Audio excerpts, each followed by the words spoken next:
right. I could be wrong. Episode 300.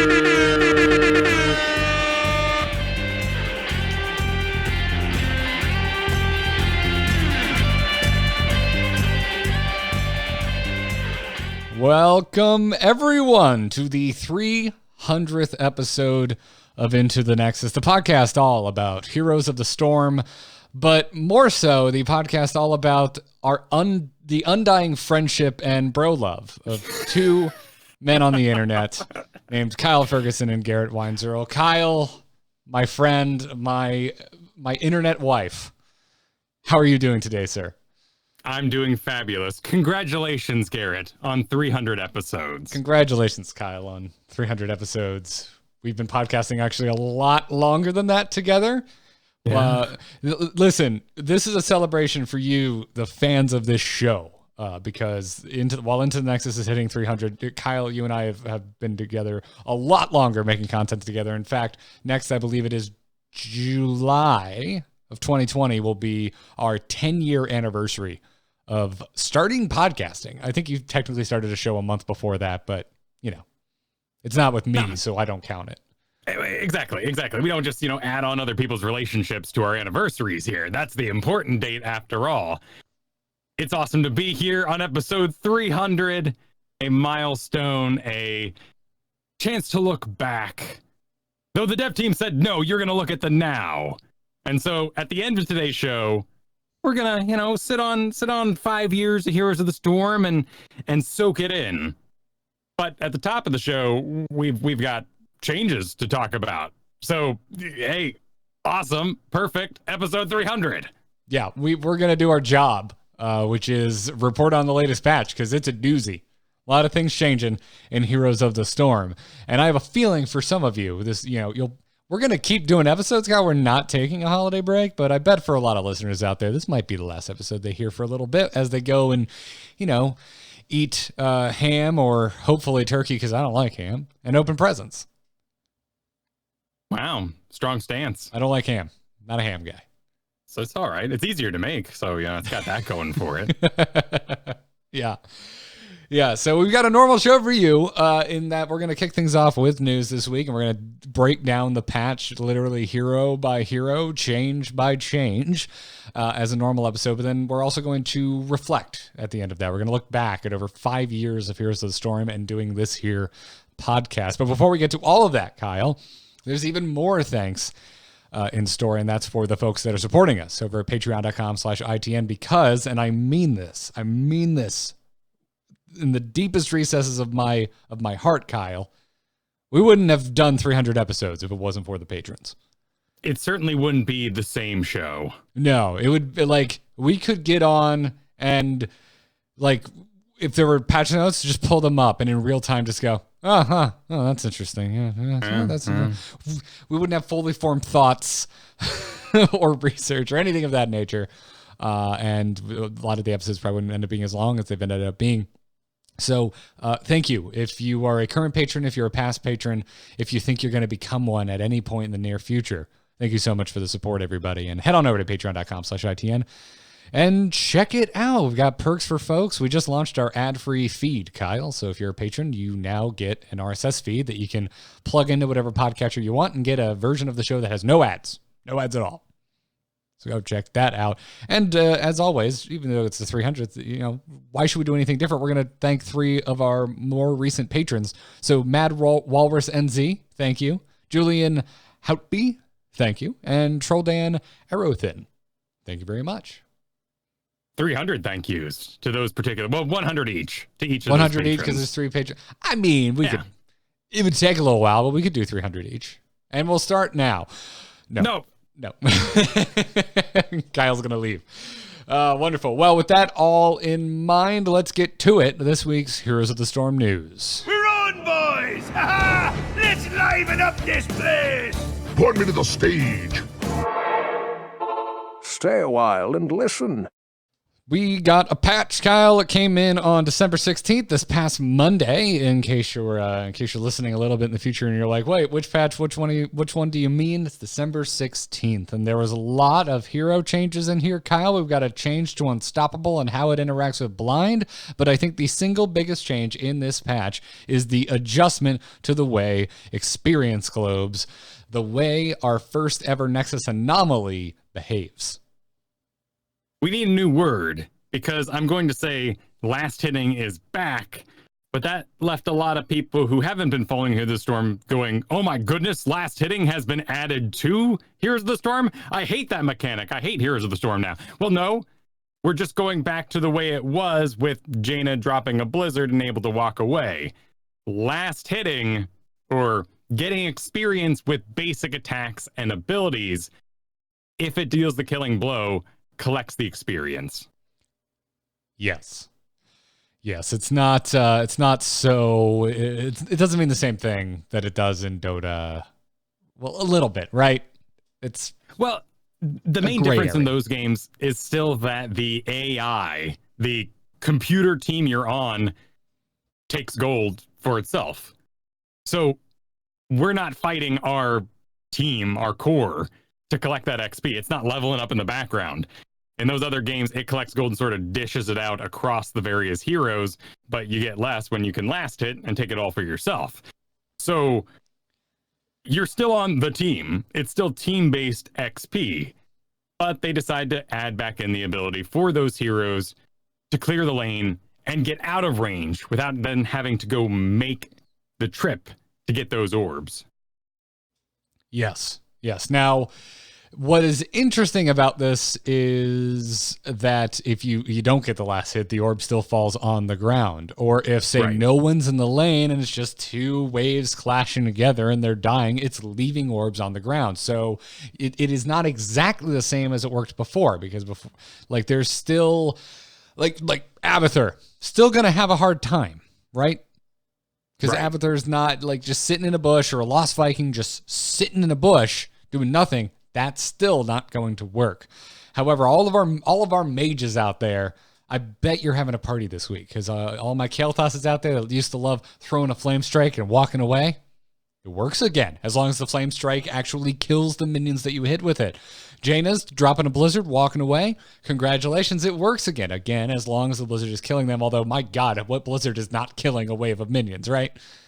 If anything, you're Cone of Colding excitedly and you're overkilling them. It usually works out. What you need to think about with these XP changes of a change is that they have added to their new XP anomaly.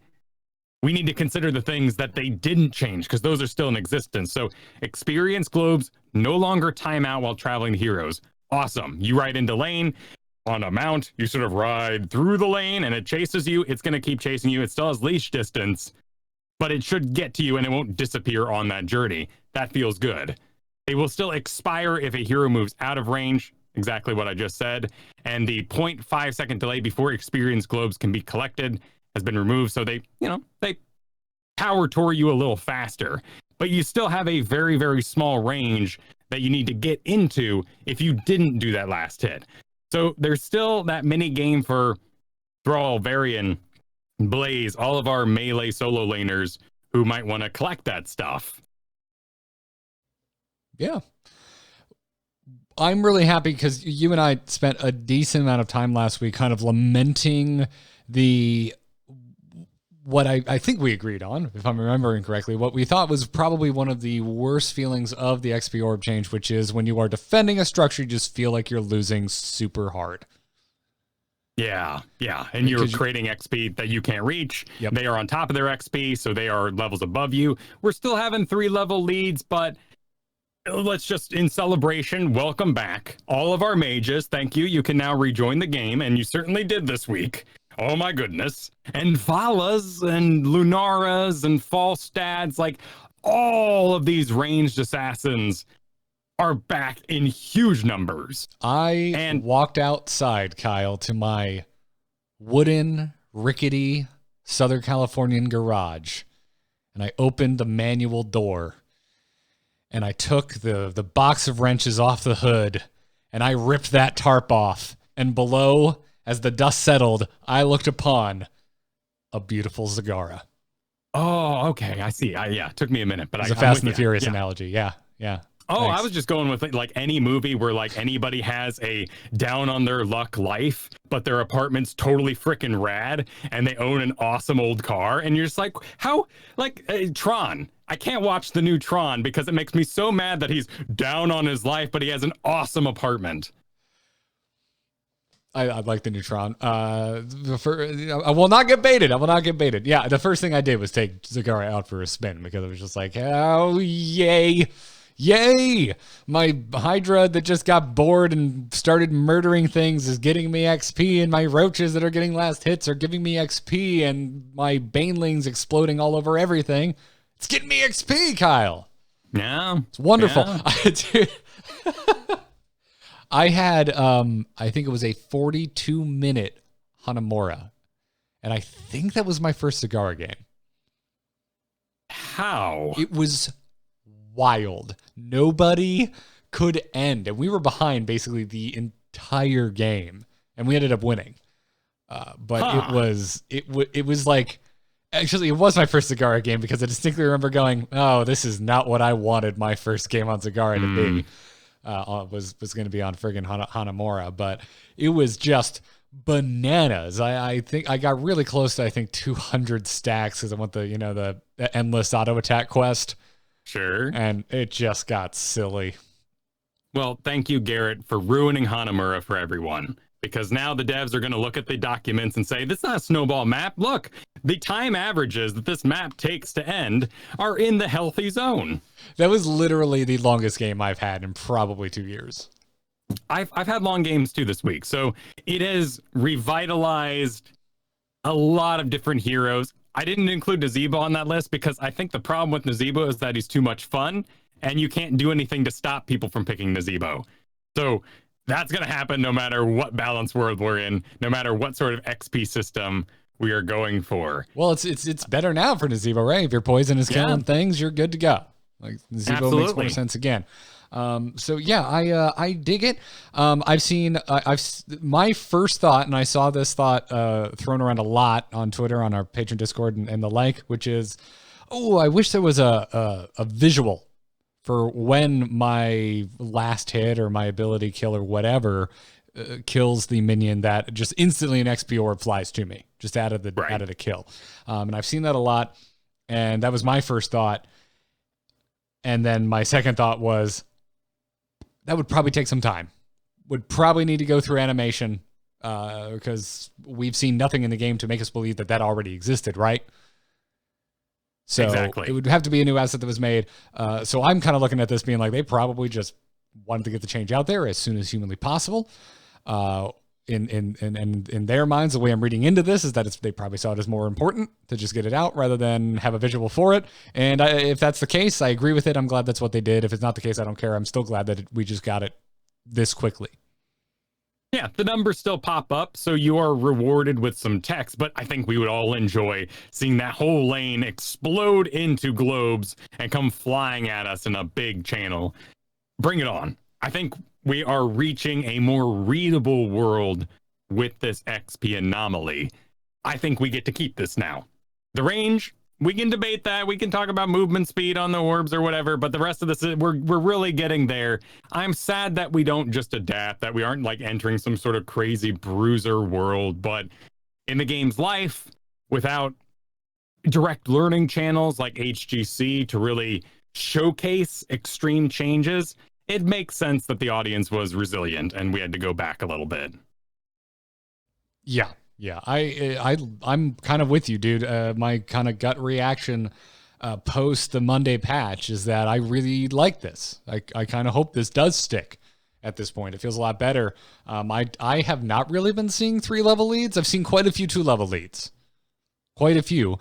But I've also seen quite a few 2-level leads that are seesawing between which team is currently in a 2-level lead.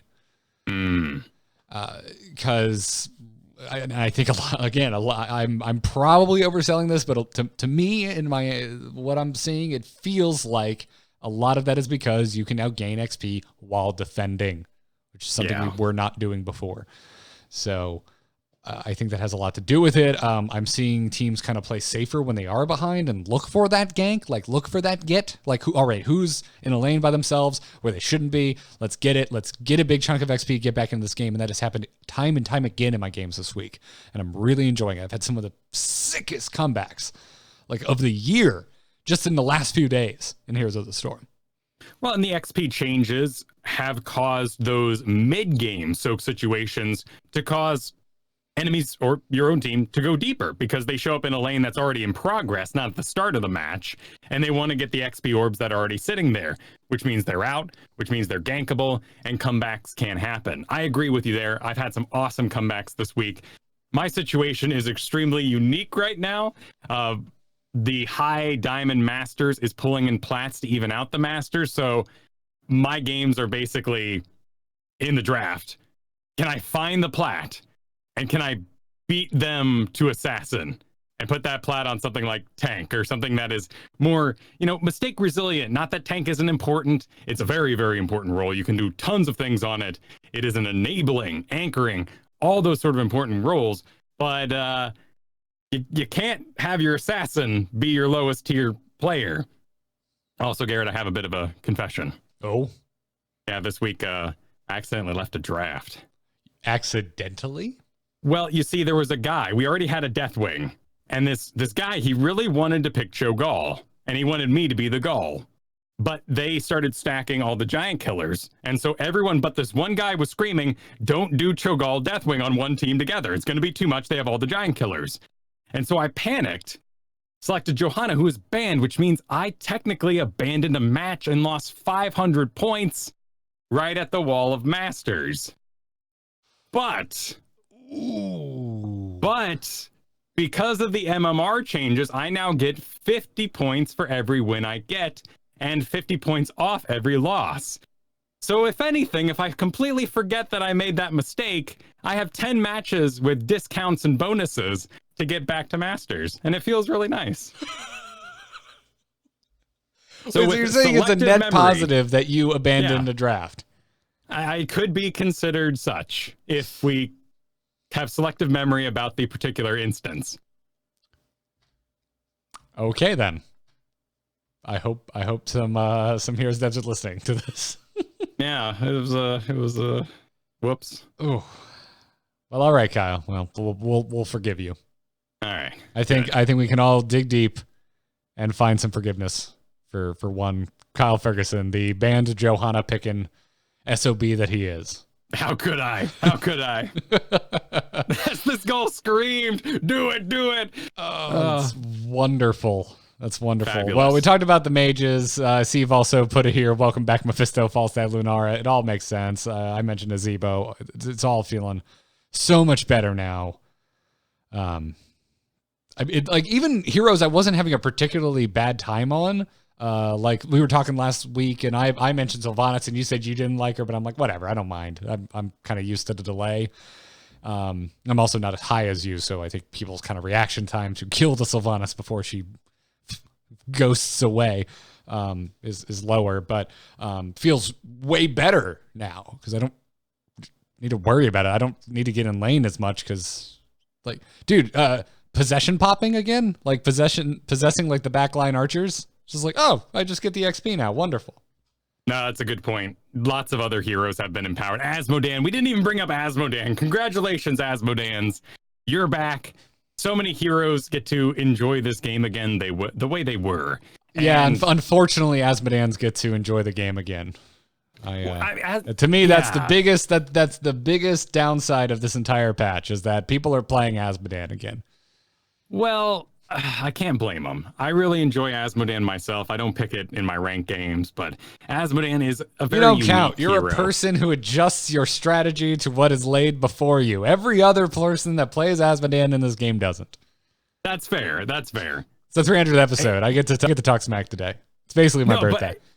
Asmodan will always live in a special place because he's a reason why people play Heroes of the Storm. He is very different from all other MOBA characters, and the way this game functioned for him allowed him to be that kind of hero. And without him, doing that special something that Asmodeans do, it just wasn't the same. So welcome back, so many heroes. Junkrats, across the board, congratulations. Wondrous. Well, let's not spend our entire time on experience clips. There's a lot to talk about today. Let's move on to what the hell is going on with Unstoppable. Gaining Unstoppable now in Heroes of the Storm prevents and removes blinds. So Johanna, Garrosh, Deathwing, Imperius, Yrel out there, Malthael, Sylvanas, Valera, eyes up. Literally, you can see again. It feels like a change for Deathwing. There was some, inconsistency about Deathwing just getting clowned. He had a really nice auto attack, though, and it was a nice thing to do to him. And now he is immune to that sort of thing. Now, the top of your list isn't extremely interesting there. Oh, no! Auto attack Johanna, Garrosh. What are we going to do? Like the heroes that are almost always popping their Unstoppable in aggressive moments as tanks. We're not really afraid of their auto attacks, but it is interesting to see something like late game Malthael, Sylvanas, and even Valera able to continue auto attacking if they so choose. A late game kind of a late game spike in consistency of damage. That's important. It's another thing that makes those late game talents feel more impactful, right? Like you now have significantly more kill potential when you're picking those talents up. And the, devs had a really nice comment about it, basically, that if you are removing silences and spells are the auto attacks of mages, then why can't we remove the silence off an auto attacker? And cool. I'm fine with this. I mean, looking at win rates, dude, like Raynor has been kind of making a comeback. And after this, I bet the Raynors of the world are just, they're cheering. Well, I mean, you still have to get Unstoppable somehow. That's true. That is very true. But there's ways to give them Unstoppable, not through talents. Right. It is interesting to think about something like Uther Divine Shield, maybe situations where heroes would be feeling empowered in the first place. Like I doubt that's just the most unrealistic thing in the world. Because why would you go Divine Shield right now, Kyle, when Divine Hurricane is a thing? No, well, technically that's invulnerable, so I'm not sure about that interaction. Oh, that's right.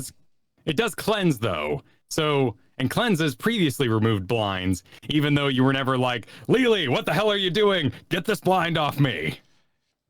Listen, my very wrong off the cuff comment is not worth digging deeper into. Okay. Butcher's an interesting one. Butcher, you can, clear a blind. He is so based on those auto attacks. That's something that you would absolutely cleanse off. Yep. So good change though.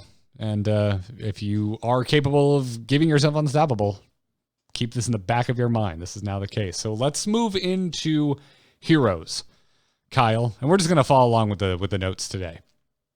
Yeah, we're going to do something a little different here, and maybe going into the future. Let us know if you enjoy it. We've heard some of you enjoy following along with patch notes at home. And we are going to do them in order rather than if it's balance or buff, if it's nerf. At the end, we'll sort of surmise the meta adjustment that has happened. Yes. So we're going to start in tanks, and we're going to talk about a new Barak. Probably the change I was the most excited for that I haven't tested this week. I'm really excited about these changes, but I was just too excited to just play in a world with the XP orbs changed. So wait, hang on. I'm sorry to go back, but chat just informed us that Indomitable Resolve level 20 Hyperion for Raynor gives him Unstoppable for 2 seconds while the Hyperion is active. I'm not ashamed that I didn't know that. No, I was not taking Hyperion period, and even when I wasn't taking Indomitable Resolve. But yeah, sure enough, give him some pepper, lowers the cooldown of Hyperion by 5 seconds if the primary target is a hero. Inspire grants Raynor Unstoppable for 2 seconds. Hey, that's cute. That's cool. Okay, neat. That's neat. Fantastic. That makes it sound like the Unstoppable is tied to Inspire, nothing else. Oh, Inspire Grant. Oh, yeah. The Inspire Grant. Oh, ooh. Inspire Grants. That's actually, dude, I'm going to Hyperion next time I'm playing Raynor. I'm playing level 20 Raynor, Kyle. I'm playing level 20 Raynor. Damn, you gotta take level 10 Hyperion, which it's not awful. I'm not throwing shade at anybody who Hyperions. It's fun.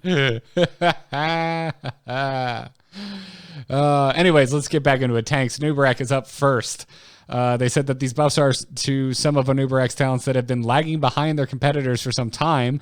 Beetlejuiced, in particular, should now be more consistent in its benefit to round out a beetle-oriented build, even if Nubarak isn't able to get a lot of basic attacks off on enemy heroes. Locust Swarm, however, was also messed with. The damage was increased 62 to 68. That's just under a 10% damage increase on Locust Swarm, so that makes me perk up. And the healing was increased from 21 to 24, which is almost a 15% increase on the healing on Locust Swarm. So I would like that. I would like that Locust Swarm, Kyle. Yeah, Cocoon is a difficult ability to use properly, and when you have unknown opponents in lower leagues, cocooning a proper opponent is probably even more difficult. So Locust Swarm getting the buff and being nice and universal feels great. The Beetlejuice thing is interesting because your beetles with an extra 20% health can absorb, with level 1 armor, a full untalented level 16 orb. So from Li-Ming? Yeah, so if you're doing a anti-Li-Ming sort of thing, hoping those beetles will absorb spells, you actually have a really good chance of that beetle sticking around absorbing a second spell now. I was just about to ask you. I'm like, does it matter? I mean, it'll but if it sticks around, yeah, that makes a big difference. Right. The big thing is if beetle builds, even though you may have picked a Nubarak in the perfect situation, if you're going into something like Blizzard or huge AoE damage and they get completely destroyed, you're not getting the healing from your level 7 talent anymore. If they stick around, they get you healing and they absorb a second spell. That's where that build can really start to stumble. And it's easy to do. There are very few choices. You're not maximizing the perfect shielding. You're more popping a shield to get a beetle, which is really easy. So Anubarak just got easier, which I think is the big win here for him. Yeah. Beetle's getting buffed. That's all you need to tell me. I'm happy and interested. But the Locust Swarm is a nice little extra as well, because I wasn't expecting them to do that. Haven't really been thinking about Locust Swarm much. I think there's a reason for that. And now suddenly I am. And I've seen so much clump in my games lately. I mean, why do you think I've been playing so much Sonya? Listen, if Sonya is working out, then of course I'm interested in a buffed Locust Swarm on a Nubarak. No, it's true. It's true. Maybe the XP orbs have brought us together in negative ways. XP orbs has brought us together so that we can die together. Yeah, no, it's a great point. I kind of wonder what's caused that. Maybe it was just a lack of mages, and we'll adjust quickly over the next 2 weeks. That's dude, that explains the Infernal Shrines I had where I was like, stop spreading bombs. Yeah, no one had to play against it for 2 weeks there. I haven't had to type that. Do you know the last time I had to type that into a game? Because I don't. It's been a while. It should be a lesson well learned. Yeah. But alas, I found myself on an Infernal Shrines going, why are we spending so many bombs, people? Why are we doing this? Anyways, hey, Kyle, the next time someone really wants you to be the Gaul to their Cho got some changes. It's true. Yeah. The channel time on Surging Fist to maximum charge distance has been reduced from 4 to 2 seconds. Halved, Kyle. Half the amount of time to just like Looney Tunes style wind that punch up. Yeah, I mean, that's a pretty decent buff. We talked last week about how Uppercut has a 7% giant killer. There's some reasons to do a Cho'Gall right now, and they're also incentivizing some off-pick talents in the later levels for you. Oh, dude. Oh, giant killer on the fist. I'm just imagining like a badass, in my head, it looks like a badass Blizzard cinematic of Cho'Gall punching Deathwing to death. Yeah. Well, uppercutting a dragon's pretty cool. I mean, if you've got the adamantium lower jaw, probably doesn't work that well. Probably not the wisest play. Uppercutting Deathwing, probably the absolute worst way to attack him. That's what I'm trying to say. Yeah, that's a great point. You're absolutely right. Yeah. Final tank that got adjusted is Johanna.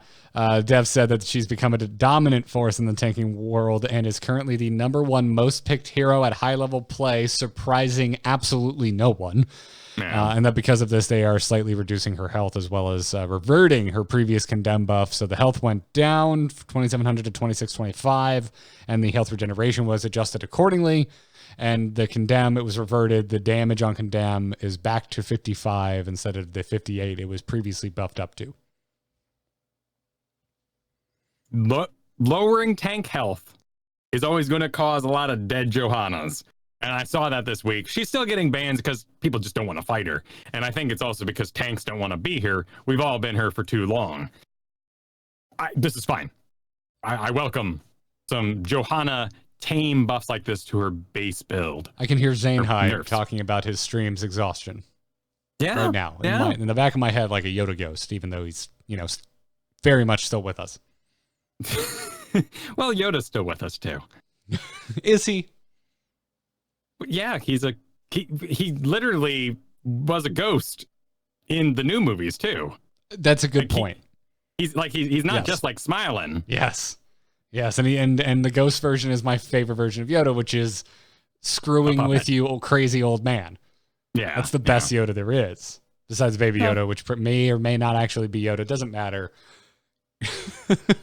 we have more patch notes to get through. Don't you send me off on a Star Wars tangent, Kyle.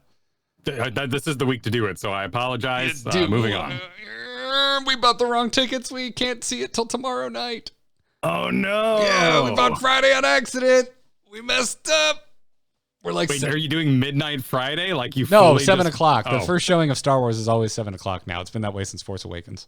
Oh, okay. Even so, it would be funny if you're just all in your tired butt to the movie theater on the wrong day. Friday. Yeah. Oh, dude, that would just be salt in the wound. But, anyways, let's take a minute, Kyle. Can we take a minute?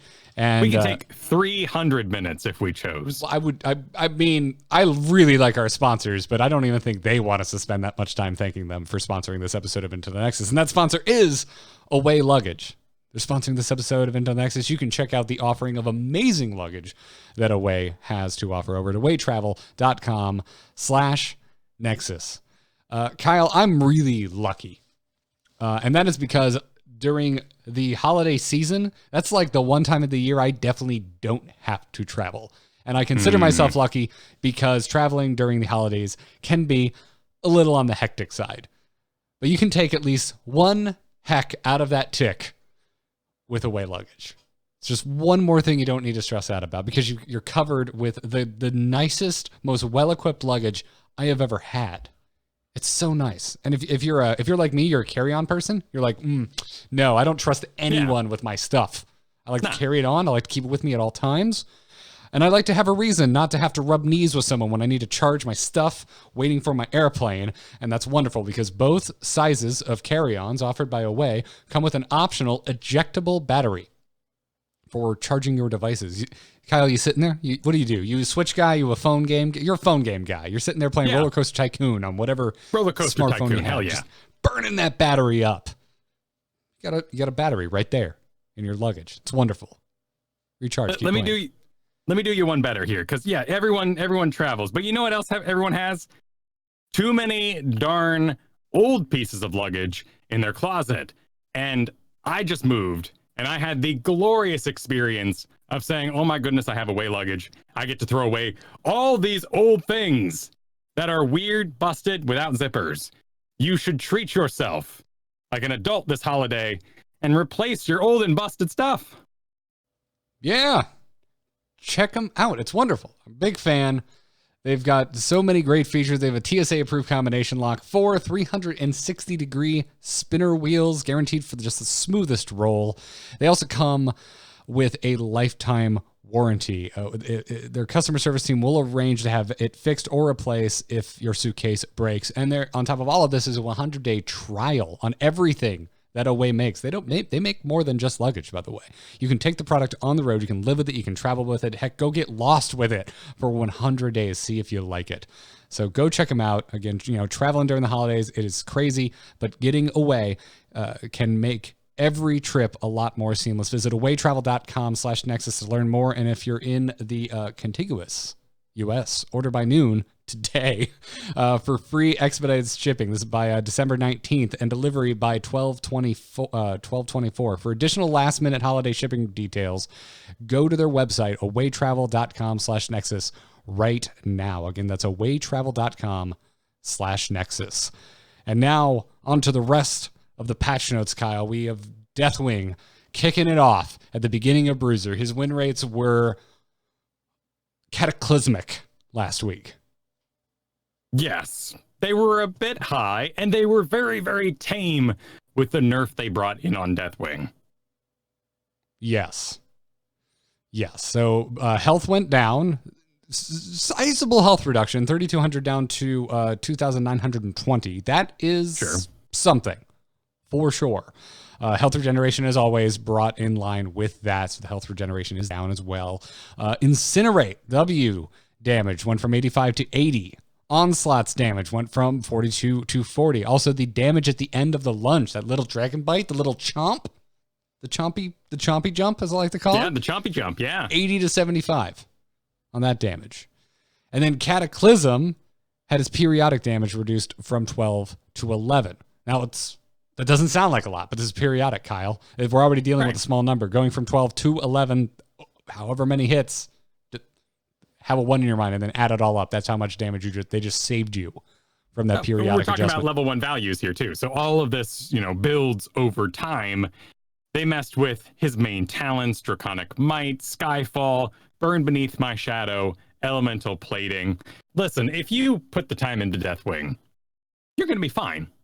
You're going to be fine. And the XP Orb meta, even though it has changed, still benefits from you. If anything, you don't have to walk that far out now because you cleared it with Molten Flame anyway. So Deathwing got a buff in that way. So, hey, you go in minus, 280 health from me, but I don't need to go collect my orbs anymore that I make with my Flame Breath. But we break even. Yeah, I gotta say, I was not feeling the oppression of Deathwing last week, unless I was on Rexar facing down a Deathwing. Mm-hmm. So I don't know. I kind of, to me, I feel like they just did me a favor because I was already killing Deathwings and now I'm killing them slightly faster. Oh yeah, but I mean, did I not impress though? We played some Deathwing. Oh, games dude, your Deathwing was amazing. Yeah, it's great. It's great, but I wasn't fighting against Deathwings in those games. I was just being the most amazing follow-up or opening to a Deathwing ever. How many times did Nisha just set you up for a wonderful fire breath? That was good. Being a big target while Sylvanas got her business done. He's got friends, and he's still going to be just fine. In fact, today he's sitting at 56% win rate in Storm League. Data's very low at the moment. We'll be sure to check back in next week. Yeah. Thrall up next. Big popular, you're a fan of the Thrall lately, Kyle. I am. If I have a main right now, it's Thrall. It was completely accidental. He's amazing. Yeah. Well, the devs said that Echo of Elements and Crash Lightning are both fairly solid talents that have different use cases for when to pick them. But Rolling Thunder has been less successful, so they're trying something new with the talent. And that something new is a new functionality on your level 1 Rolling Thunder talent. And it says passive, increase the number of Chain Lightning bounces by 1 for 8 seconds after hitting an enemy with Chain Lightning. Thrall's next basic attack against them grants him a stack of Frostwolf resistance. If the target is an enemy hero, then he also deals damage to them equal to 2% of their maximum health and healing for the same amount. I love percent-based damage increases. Now, just a small correction there. It is the resilience that charges your ability that heals you and does all those things that Thrall needs. It is not a new resistance. Did I say resistance? I meant resilience. Yeah, so you have resistance on the mind. Star Wars, whatever. It's no big deal. Rolling Thunder. Yes, very much so. This is great. I like this a lot. The weirdest thing about this is that Thrall now has 3 giant killers. One at level 1 with Rolling Thunder for 2% max health and healing for the same amount. Ancestral Wrath, which deals 15% max health over 3 seconds. And then his Alpha Wolf, which basic attacks deal 3% target's maximum health. with the Feral Spirit. So Thrall is a giant killer extraordinaire with many different levels to choose from, or you can invest in them all. Collect the whole set. It does lead to some really silly play style, though. Thrall was there as the main character when we fought Deathwing in the raid. There we go. This is just, again, it's on brand. It's on brand. This is what you do. You don't uppercut Deathwing, you Thrall Deathwing. Yeah, you win Fury him in the buttocks using all your Dark Soul skills. The weird thing about Rolling Thunder is it encourages a bizarre play style where you hit them with lightning, use your Wind Fury for movement speed to run in, smack them once, and then use the rest of the movement speed to run away. But it deals decent damage, and you can oppress a lane with it. All right. I mean, it's still no echo of elements for stacking that Ancestral Wrath. I don't even know what to do with Crash Lightning. I'm not a fan, but there are fans in the world of it. Yeah. I don't mind it, but I'm more excited about Rolling Thunder post change here. So yeah, those are my two. That's my choice now. I like it. Yep. Varian got a frenzy adjustment at level 20. It no longer increases Varian's attack speed by 15%. It now increases the damage of Heroic Strike by 25%. And which you're going to feel. Yeah, the devs said they basically just were not happy with the power of Frenzy's buff. So, yeah, it's a very intelligent little change, basically saying that if we change attack speed to 20, you're going to play different. And honestly, for Fury Varians come level 20, you're not surprising anyone with what you're doing. Most heroes are going to be trying to kite you or somehow stop you. So attacking faster, just standing still, was maybe good on Battlefield of Eternity. Actually hitting with those heroic strikes for more damage, which is what you do when you first connect over the course of a long battle, it's going to feel way more powerful. Yeah. Yrel also up here, but it's a lot of underpicked talent incentivization, but level 16 is interesting because they're messing with basically everything. Templar's Verdict got a damage increase. Divine Favor got the cooldown reduction on it was increased by half a second. It was only 1.5, so increasing it by half a second is a pretty big change there. And then Holy Wrath had the bonus splash damage increased. Yeah. They basically want to give Yrel a decent power spike at 16, since her power spike was more in kind of that range of 7. And of course, whatever weird thing you decide to get bizarre with at 10 to throw the opponent off, whether that's Ardent Defender or Sacred Ground.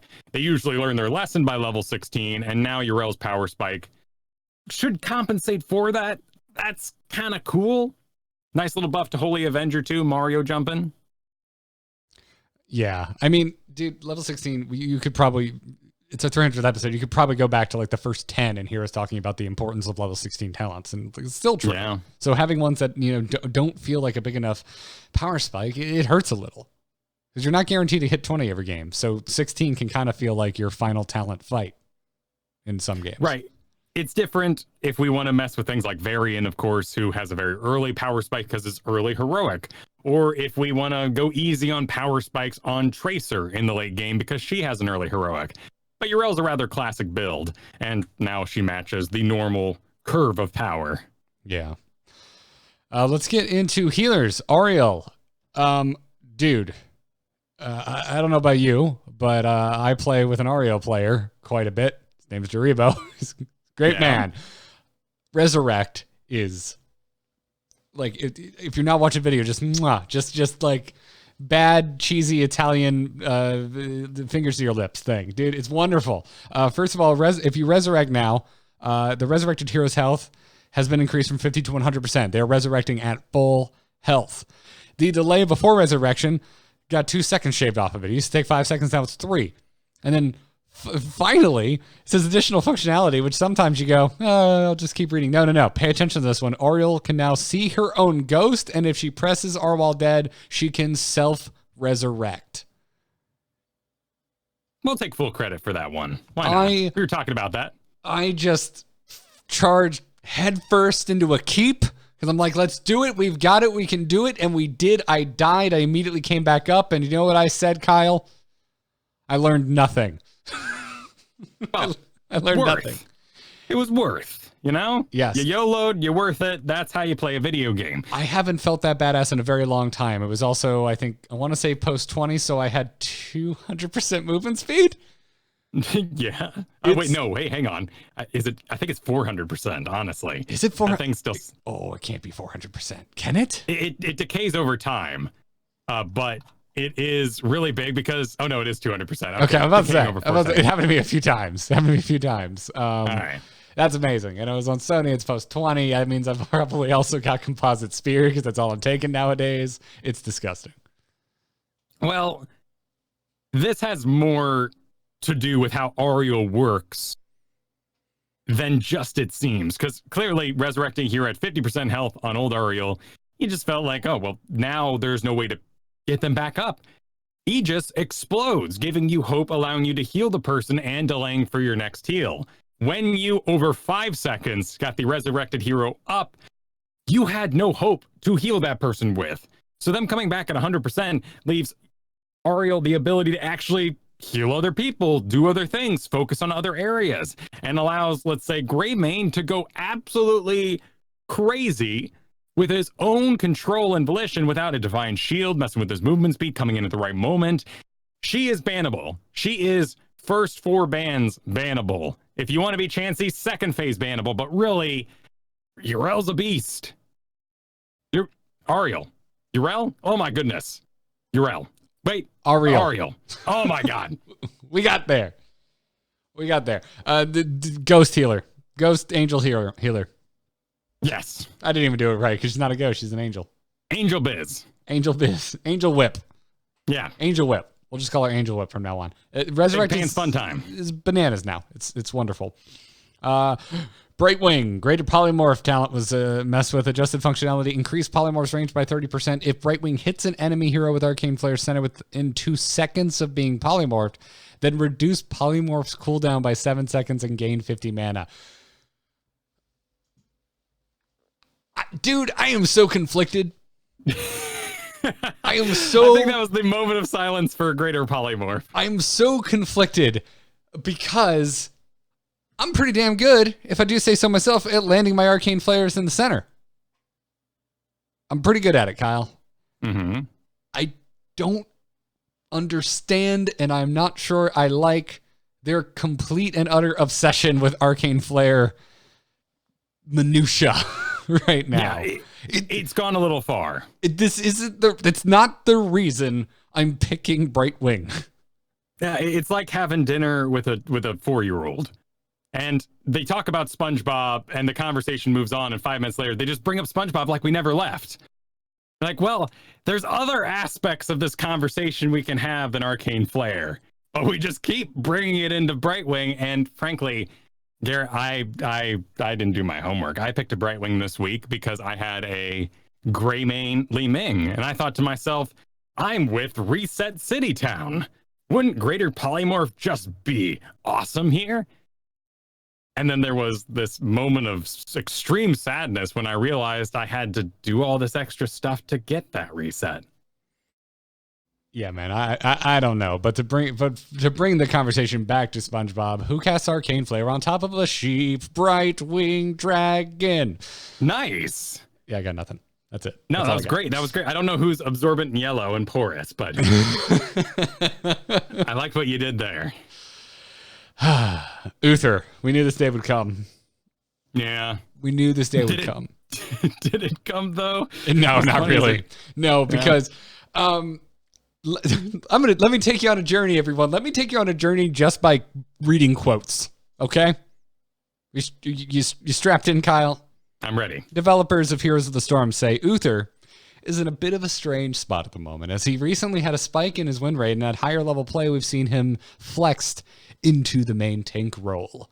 I'm seeing this at like all levels of play. We think it's pretty cool that heroes can sometimes flash into other roles, but in general, Uther is overperforming, so we're lowering his health a bit. Okay. So his health went down 2156 to 2075. That's less than a 4% reduction. Health regeneration was brought down as well. Also in here, Kyle, level 20 talent adjustment. And there were a couple things messed with, but I would like to point you to Divine Hurricane. Cooldown reduction increased from 20 to 40 seconds. Okay. So you take less than 4% of my health away, and you say, hey, man, if you get to 20, because you're still tanking because we didn't take enough health away, you want a Divine Storm basically constantly all the time? Well, every 40 seconds. Basically constantly all the time? Yes. Every team fight? Every team fight that you win? Yes. Okay. Every team fight that you win, you can Divine Storm. Well, hang on now. Because we've been talking about how the game is ending around 16. So if someone managed to get to 20, they should be winning. And that's not the case anymore. I don't know. Well, not in my games. A lot more post 20 games this week. Well, they did not go nerfing Redemption. And as we're going to talk about Greymane later, they tried to elevate all the other 20s to that level, which is a superior strategy. Buffs are always better than nerfs. Yes, I'll give you that. I will give you that. But, oh man, if you didn't want me in everyone's faces as Uther, be doing my best impression of a tank, which is actually a better impression than a lot of characters that are under the tank banner, the Divine Hurricane is it's not doing it. It's not doing it. Yes. You are going to have CCs to deal with the CC machine that is Uther, which has actually led to me doing a lot more Sundering games on my Thrall, because stunning him for 1 second could mean the difference between a Divine Hurricane or just knocking him out before he gets to play the video game. Yeah. Yeah, it's just kind of it's kind of wild. I'm not complaining. I really like the change. It's just seems counterintuitive to the goal. And yeah, you need to get to 20, right? Like, so. Well, and you're trying to bring things in line with a self-res with 50% maximum health, which is on a pretty long cooldown of 180 seconds, but one big team fight wins the game. I mean, Divine Protection now brings the armor up to 40. The Divine Shield applies it to an allied hero with the lowest health near the initial target and lasts 1 second longer, so you're Divine Shielding 2 targets. You know, it's neat. Those are cool. I don't need to Divine Shield anyone if the entire enemy team is stunned. That is an excellent point. And we haven't had the carry assassins that require Divine Shield in a very long time. Yeah, and even if we ended up back in that, a second shield doesn't matter because you're really taking it for that one hero. Right. It's not a bad thing. It's certainly helpful, but it's not the goal of what you're doing. Yeah. But yeah, I'm being cheeky. I like these changes, and I'm with you. I would much rather see them try to incentivize other talents rather than nerf the popular one. Redemption, right? Yes? Yeah, we'll talk next week about kind of what ended up on top here. Yes. Yeah, absolutely. Interested for sure. Divine Hurricane, though. Wild. Absolutely wild. Melee Assassins, we're into them. Okay, all right. Everyone hold on to your butts and be on the lookout for some Illidan's this week, because Illidan got a health increase. 4.5% increase on his health and his health regeneration. Also, they increased the damage on Fiery Brand at 16. So he gets a little bit better of a giant killer in a Deathwing world. That's kind of cool. Illidan's are very excited about this. Basic attacks heal for 30% of the damage dealt. It's not a real like snowball effect here, giving him more health, but it does mean an alive Illidan in some situations. And I saw more Illidan this week, and he's fine. He's fine. There's nothing really wrong with Illidan, which is great. Yeah, I had a couple games against him. I thought Illidan's were going to kind of come out in force after I saw this change, but no, just a few here and there. No, I think every single Illidan went and played Samuro. Why? Well, because Sammy got really, really cool with the update they did. Oh, that was not a lead into the nerfs we are about to talk about. These are not nerfs, good sir. These are cool buffs. But his basic attack damage went down.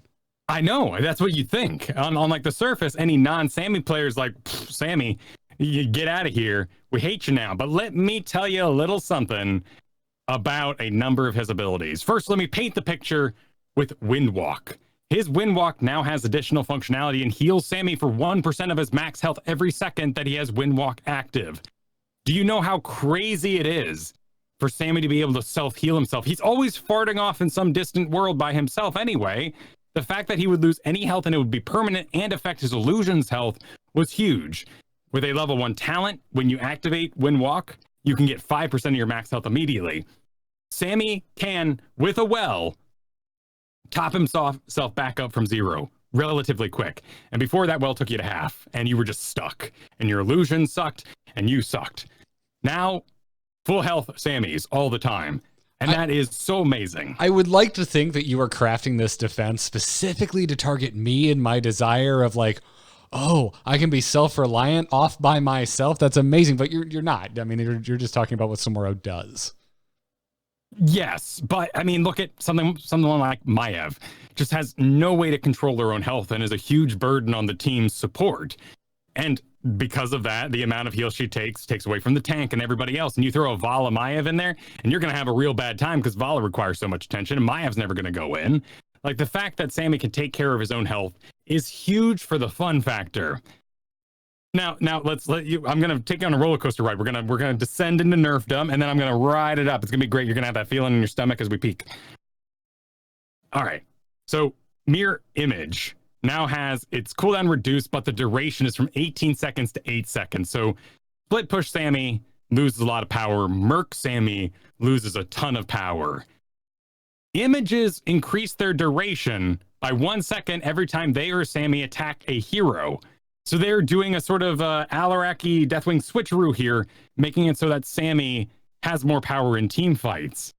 And so when I was on Infernal Shrines this week, I put the illusions in the pit and ran around and hit heroes for the whole time, had infinite illusions who did the objective by themselves. That's, I would say cute, but that's just effective. That's not just cute. That is cool. That is crafty. That is awesome. Also, we're riding up now. Bladestorm had its cooldown reduced from 110 seconds to 25 seconds. Yes, it lost Unstoppable, but Bladestorm being usable regularly. Spell damage. Garrett, spell damage. When you're Vala and you get blound and you take strafe, like, this is the moment where you can turn Sammy away from being just an auto attack machine. Bladestorm is the easy heroic. His skill floor just like dropped out. We've got a basement and you can start in, you can enter in there, and it's a really cool club. And then you can maybe make your way upstairs if you're cool or not, and into like Illusion Master. That's like the reserve. Can the club be ground level? You know, maybe some of us are accident prone, and going downstairs isn't the best thing in the world. Okay, sure, that works. But the ground level club is really cool now. And there's a basement that is also like where you can put the kids. Like, the kids can, it's a Christmas party. The kids have their own table, and it's in the base. Well, we should probably watch the kids. But the movies are on downstairs, and the kids are watching movies. The adults are upstairs playing Sammy, and then upstairs is like the smoking lounge where all the Sammys are sitting around talking about like how their Illusion Master is great. Now, if I am now the most interested in Sammy I've ever been before, if for no other reason than just the heal at level 1 yes. that you talked about, because the self-reliance, and I'm just starting to have solo lane dreams of, do I add another solo laner to my garage? Listen, dude, that's really awesome about Mirror Image, but they're now they're around less than half the amount of time they used to be if I'm merking, because I am not increasing their duration through hits on anything other than a hero. Very true. Illusions were also absorbing XP orbs, which meant that Sammy was extremely oppressive in maps like Cursed Hollow, where he could soak up while then joining the team fight and have a good 9 seconds left soaking orbs. So he was maybe benefiting more than others in his previous form. But I still encourage you to check him out. If you've never touched Sammy, particularly with Bladestorm, it's a really fun way. You can mess around with, it's called transmission. I don't know why it's called transmission. When you do your like switchy body illusion thing, it's a car thing, but that's what it's called, and it's fine. And you have it baseline. You don't need Illusion Master. You can get used to Illusion Master as you play him, and then take Illusion Master when you're ready. Yeah, you can transmit a lot of other, like things, right? But he's not an alchemist. He's not like transmuting. Well, that's transmutation. Yeah, but transmission is not just a card thing. It should be called like Burning Blade Shuffle or something like that. There's other options. I've got problems with that. Dragon Ball Z, instant transmission. You're transmitting yourself instantly. Is that a thing? Is that what they call their teleports there? That's Goku. That's like when he learns how to teleport like vast distances. It's the move is called instant transmission. You transmit files on computers. Transmitting is great. It's actually not what a card is. I mean, I'm not getting into a Dragon Ball Z argument with you, but their naming functions are kind of weird. Like Ultra Instinct, it's odd. It's odd. Listen, don't step to me, or I'll go Kaioken times 10 on your ass, Kyle. Wow, I didn't know that one. I know he's got blue hair now. Are we red hair? What's max? What's max now? Blue hair, right? I think blue hair is max. Yeah, red hair below first. That. And then, yeah.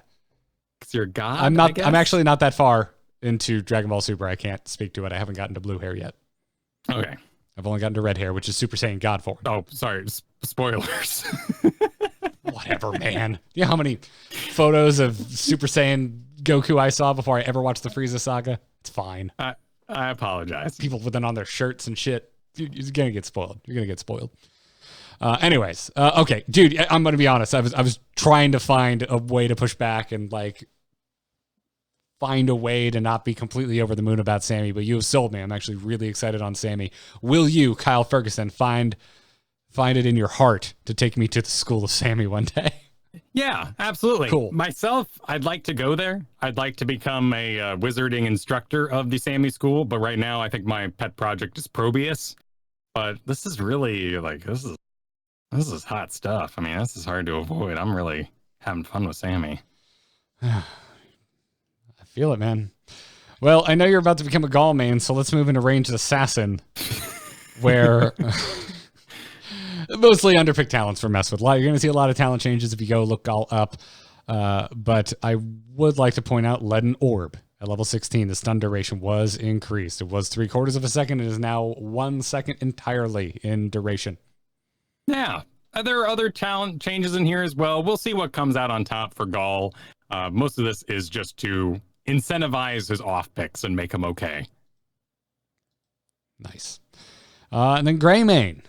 They said that they're giving part of Incendiary Elixir's cooldown reduction bonus baseline so that the talent gives him some baseline power, as well as making it easier for him to complete the quest.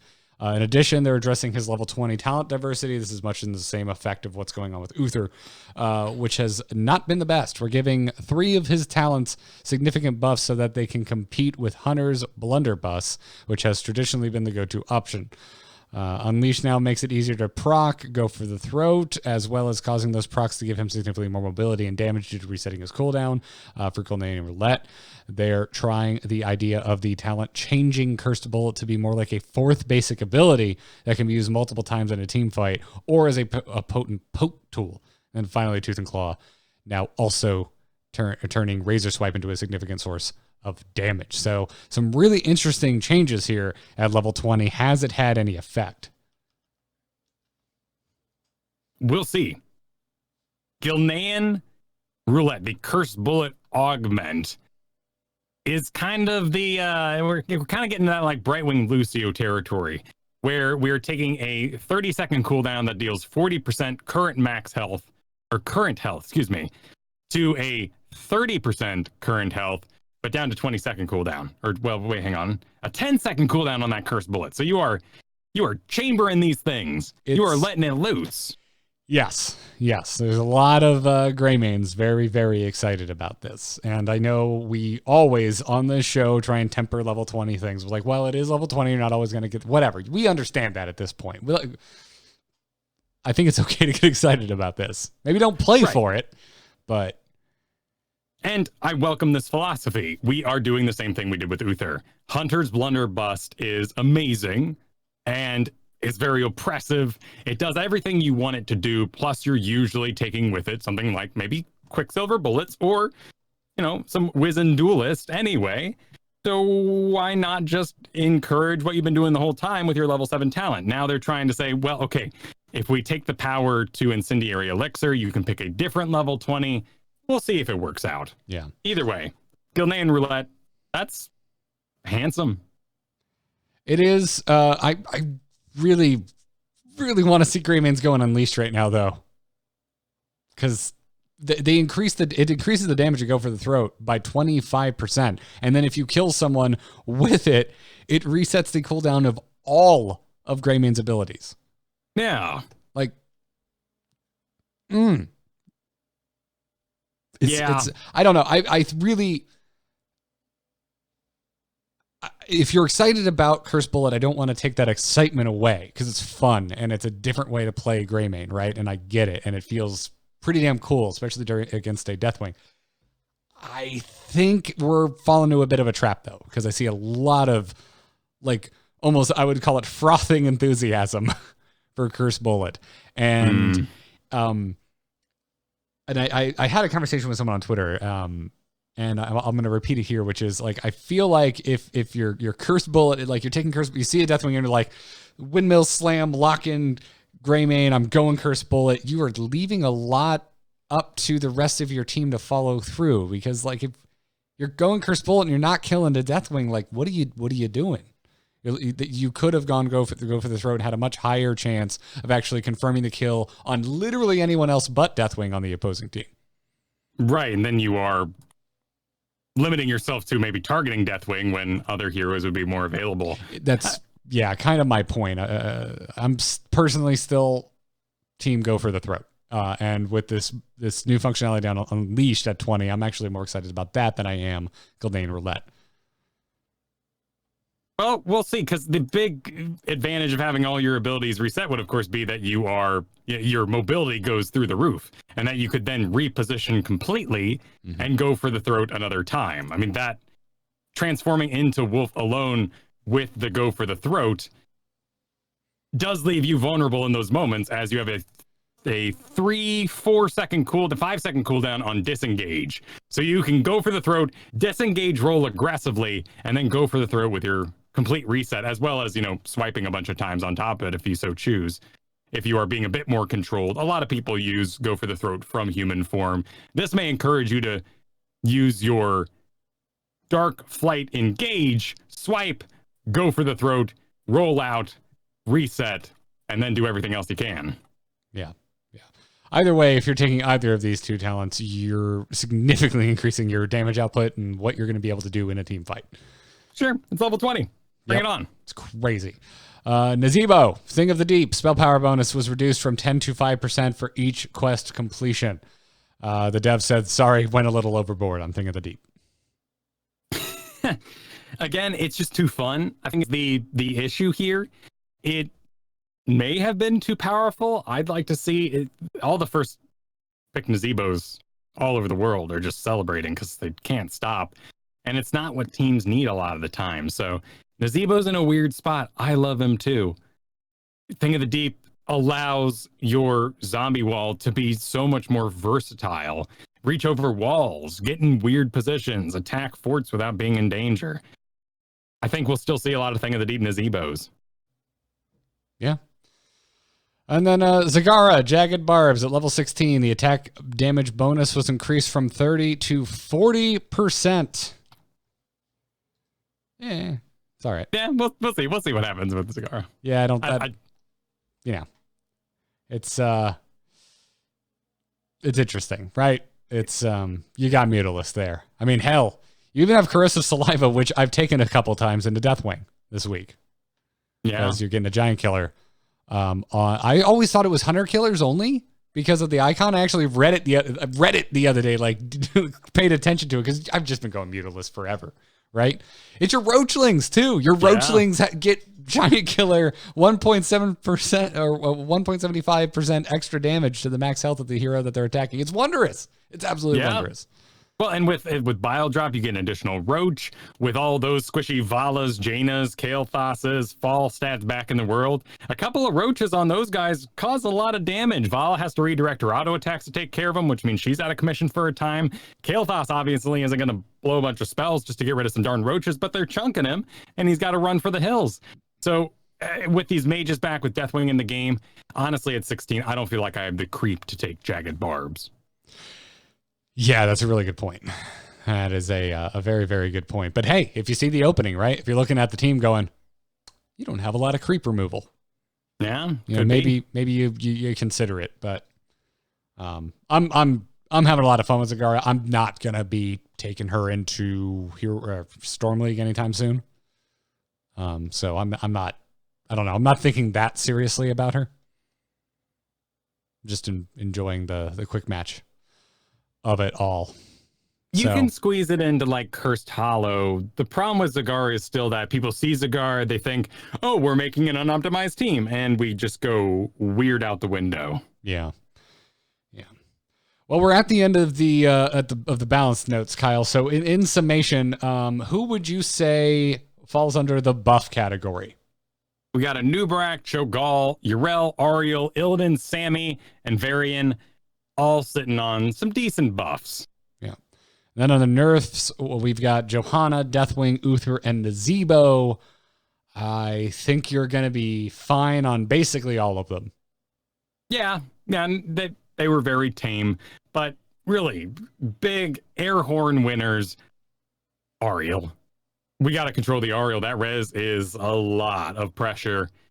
And if they tune it right, res at 100 health can still be viable without us having to ban her out. There was a really cool scenario where the enemy team might be overinvested in something like Kel'Thuzad, and all their kill potential takes heroics or some big pile of abilities that would leave the enemy vulnerable. And that's a great chance for res. That is like the perfect moment where you would say, reverse this situation. Right now, we want to reverse all situations, though. Yeah. So Ariel and Samoro are the big winners. I'd say. I mean, I'm a bit of a Sammy fanboy, so I'll throw it in there, too. You make a strong case, dude. You make a strong case. And so here we are. We've done our job, Kyle. Would you like to done. Would you like to get nostalgic? Let's do that. Would you like to have a little bit of a celebration? Yeah. We should have planned this better. We should have had little bottles of champagne just like ready, just pop it. But yeah.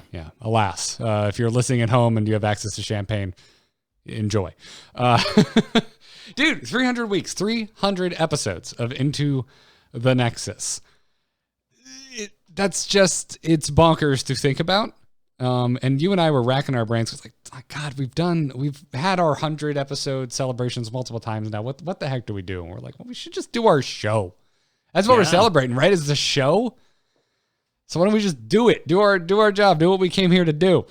But we started thinking about it. We're like, well, we should take a look. It's been a while. It's also fitting that's happening at the end of 2019, right? Because we went into 2019 kind of scared. It was a weird year. We didn't know what it was going to look like for our game. We were honestly sitting here a year ago saying, are we going to teach you all some other games? Are we going to have to change what we do here? And the answer was really no. The answer was that was the dumbest idea ever. Yeah. Yeah, because we literally were like, oh man, we need to diversify. This show pays the bills, dude. Like we actually get to keep a roof over our heads thanks to Into the Nexus. And we pay our guests. We have wonderful lineups for you all. We love that we put the effort into the show, and as many people in the world around HGC, around Here's the Storm, ran to the hills, we were very fortunate in that we had a show that functioned for the at-home game, and the devs have just encouraged and exploded the at-home game into something truly magnificent and very interesting to follow. Yeah. It has obviously slowed a little bit. Like we don't have as many heroes, we're not getting new battlegrounds, but like the iteration cycle on this game is still very quick. I mean, look at something like World of Warcraft right now, a game that certainly everyone has their opinion about BFA, right? But there's still a ton of people playing that game. It is still successful. It's still having, consistent updates. And yet, it is all quiet on the Western Front. When over in BFA right now, we're just sitting there, please, for the love of God, bring us 8.3. And it just hasn't come yet. And there's not little things along the way to keep us interested, right? If you're not finding your own fun in World of Warcraft, there's not new things being added in between major patches to kind of whet the appetite.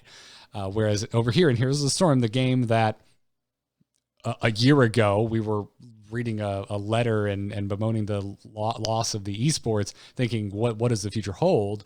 We have had just an insane amount of updates to this game over the course of 2019.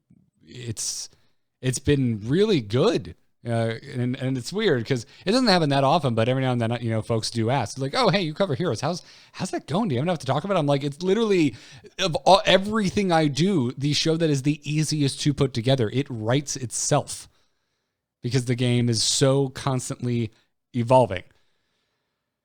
Like, what was it? 4 weeks ago, I think we were like, okay, it's been a little bit since we've had a change to the game. It was kind of nice. Things had actually settled for like a week in the game. And so it's just crazy to look back on that. So we figured we would kind of talk a little bit about really the history of the game because we've been following it since the very beginning. If you haven't been with the two of us since the beginning of our podcasting careers, Kyle, you and I started with StarCraft. Yeah. And that's how we found out about this because all the way back in 2010, as we were about to roll over into 2020, Kyle, back at BlizzCon 2010, this is the first BlizzCon I ever went to. I was living in Los Angeles at the time. I distinctly remember driving on the damn highway and stop and go traffic down to Anaheim for my first ever BlizzCon. I was so excited. And they announced Blizzard Dota. That's what Heroes of the Storm started as. It was literally going to be called Blizzard Dota.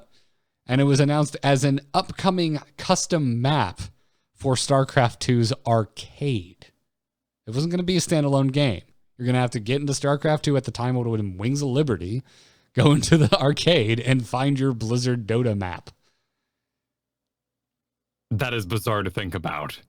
Yes. And how encouraging that it became its own thing. But it took 4 years more for that tech alpha to go live. It did. I distinctly remember being really excited when they announced Blizzard Dota. I was like, oh, this looks really cool. Because remember, it was like chessboard themed. Yeah. It was like techno world, very, very, StarCraft in that way.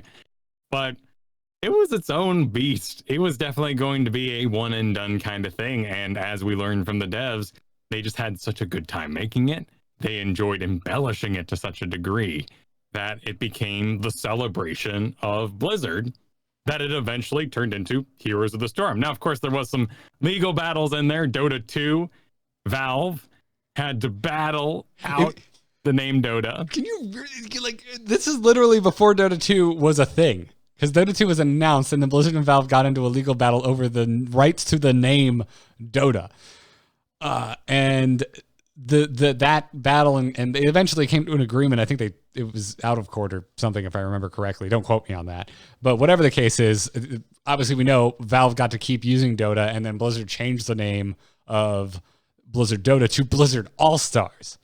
We didn't even get the Heroes of the Storm with the second name. We got to another name that never happened, right?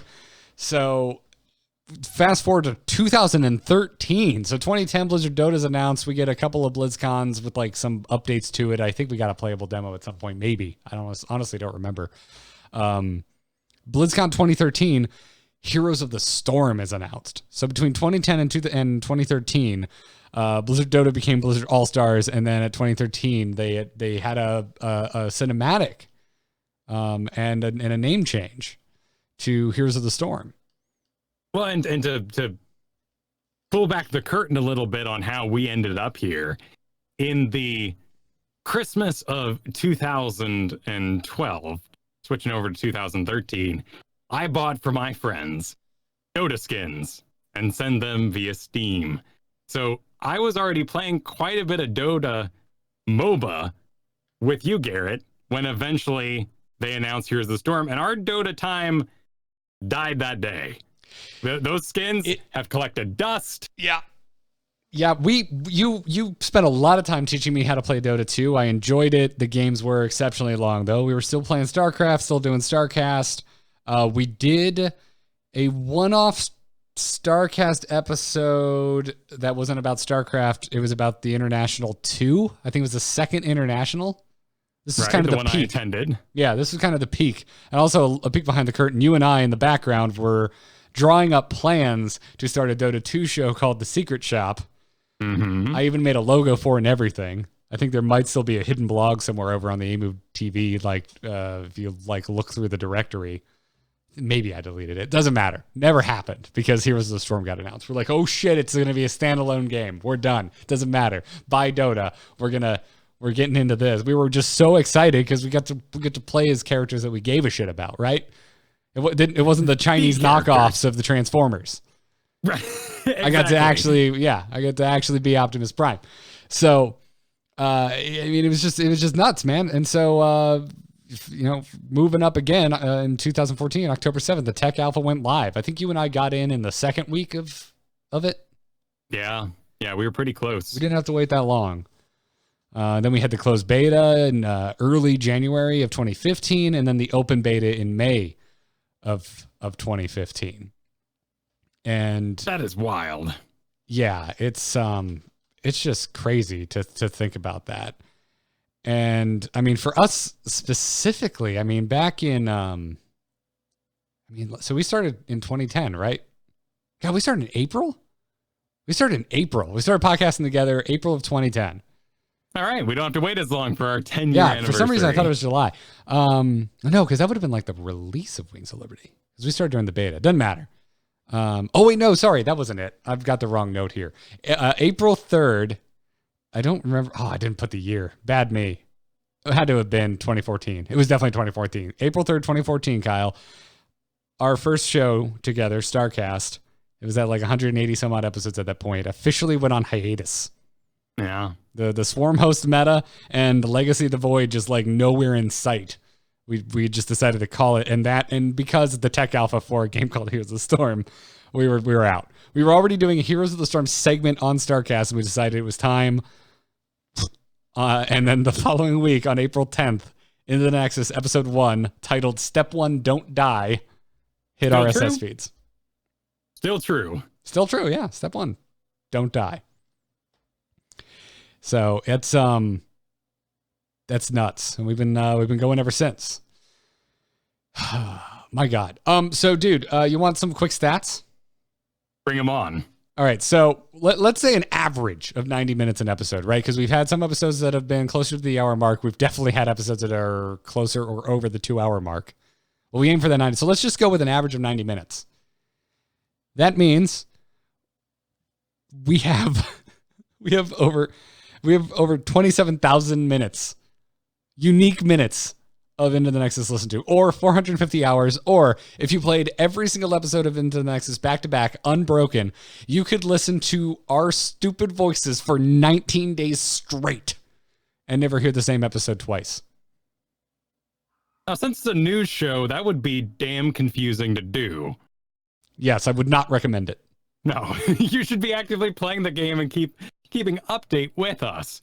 But if you choose to go back to those early episodes, I will say I'm less embarrassed of them than I am of my 10-year-old podcast. I think the show started with a pretty good, foundation of podcastery behind it. Yeah.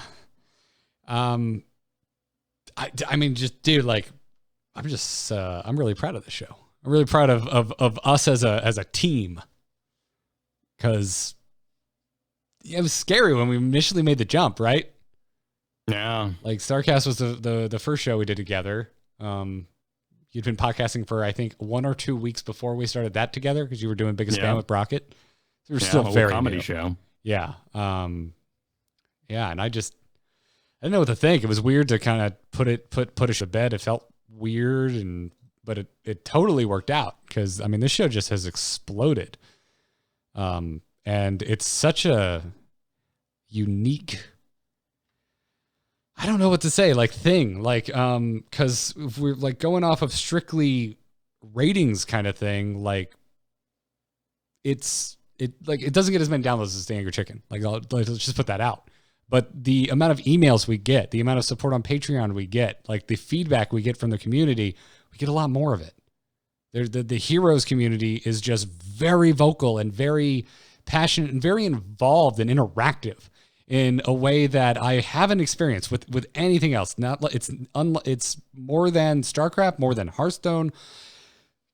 I'm just now starting to do WoW stuff, and I'm getting a little bit of the Heroes vibe. WoW folk, they want to talk about WoW, but Heroes of the Storm, it is just so bizarre. Like, we're attracting ads this year. We've never had proper ads on the show before. We had some when we first launched, but they were like commission based. This is legit. We're actually getting paid for these ads. It's wonderful. And it's wild. It just boggles my mind because it's the kind of thing where it's like, I look at the raw numbers and it's like, oh yeah, I'm surprised the advertisers want to advertise on the show.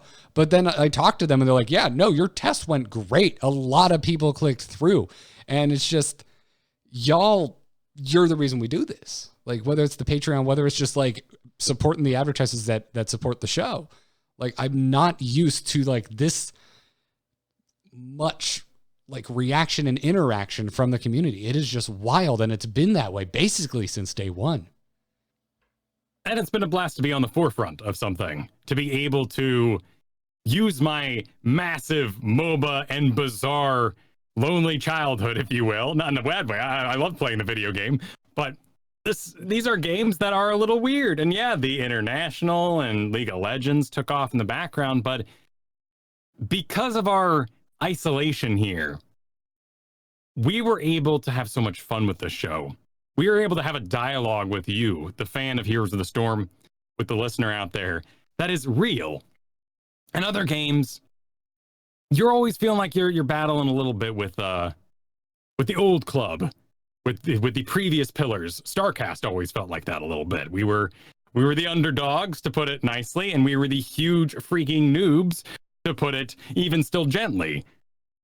Here we've been able to really grow as not only professionals, but as reporters, as someone who gets to be passionate about the game and teach people to enjoy more than that base level that you might experience in Quick Match. And even if you're still in AI, the thrill of knowing that you know what's beyond AI, and maybe you don't even want to interact with it, but just getting to have that conversation and all the moving parts of a MOBA like Heroes of the Storm, without it all just reduce. I mean, yeah, we have, it depends, but it all doesn't reduce down to, well, did you last hit get gold? Like, there are so many moving parts. Less heroes this year, every hero they add, every talent they change. That's a gray main level 20 that goes into an entirely different team with entirely different players. And I love getting to experience that and share that passion with everyone out there. I think it is so awesome that we got this opportunity to hang out and become professional podcasters, do this for a living for a game like Heroes of the Storm. And I still believe that anomalies are an amazing thing. And there is a world where we get it right. And all of a sudden, you know, I was playing Dota for 14 years before we started the show. Like, there's a world where things go right and they're not stopping the support. We could end up somewhere even weirder, even more cool. Yeah. Yeah, that thought has crossed my mind a couple times, especially in the like follow-up coverage to Heroes, like in the mid-year when the game started popping up on on gaming websites again, and they're like, hey, it's still going and there's a lot of updates and it's kind of cool. It's been real interesting. So anyway, we have a promotion coming up with Warcraft 3. You may not know about it because you probably own all the heroes because you listen to the show and you've been, you already bought Tyrande, Jaina, and Uberak, but we still have a promo coming up. Warcraft 3 is going to do some weird stuff. Yeah, you get a lot of free heroes if you pre-purchase Warcraft 3, which I just found out because I just reminded myself to pre-purchase it finally. And then I got in the game and it's like, you got all this stuff that you already have. And I'm like, oh, that would be really cool if I didn't already have that. Well, I might encourage someone to check out the game. They may play Warcraft 3 and go, I really like these heroes, but what about all these units? I could take or leave them. What if they were AI controlled? Yeah. But let's go back down memory lane again, real quick. I don't want to read off every damn hero the game launched with, but like of the launch heroes, because we got them here in the show notes. Who's your favorite still? Still, man, Raynor took me places. It was so fun auto-attacking people before they knew what auto-attacking was. But Nazebo, I think, has been the longest love on this list. I think Uther has been mine. Yeah. Like if I really think about it, so Tyrande was a launch hero. She was the first master skin I ever got. Uther was the second. So, yeah, I came later to Sonya. Like she was a launch hero and probably like has stood the test of time more than most, but I'm going to go with Uther.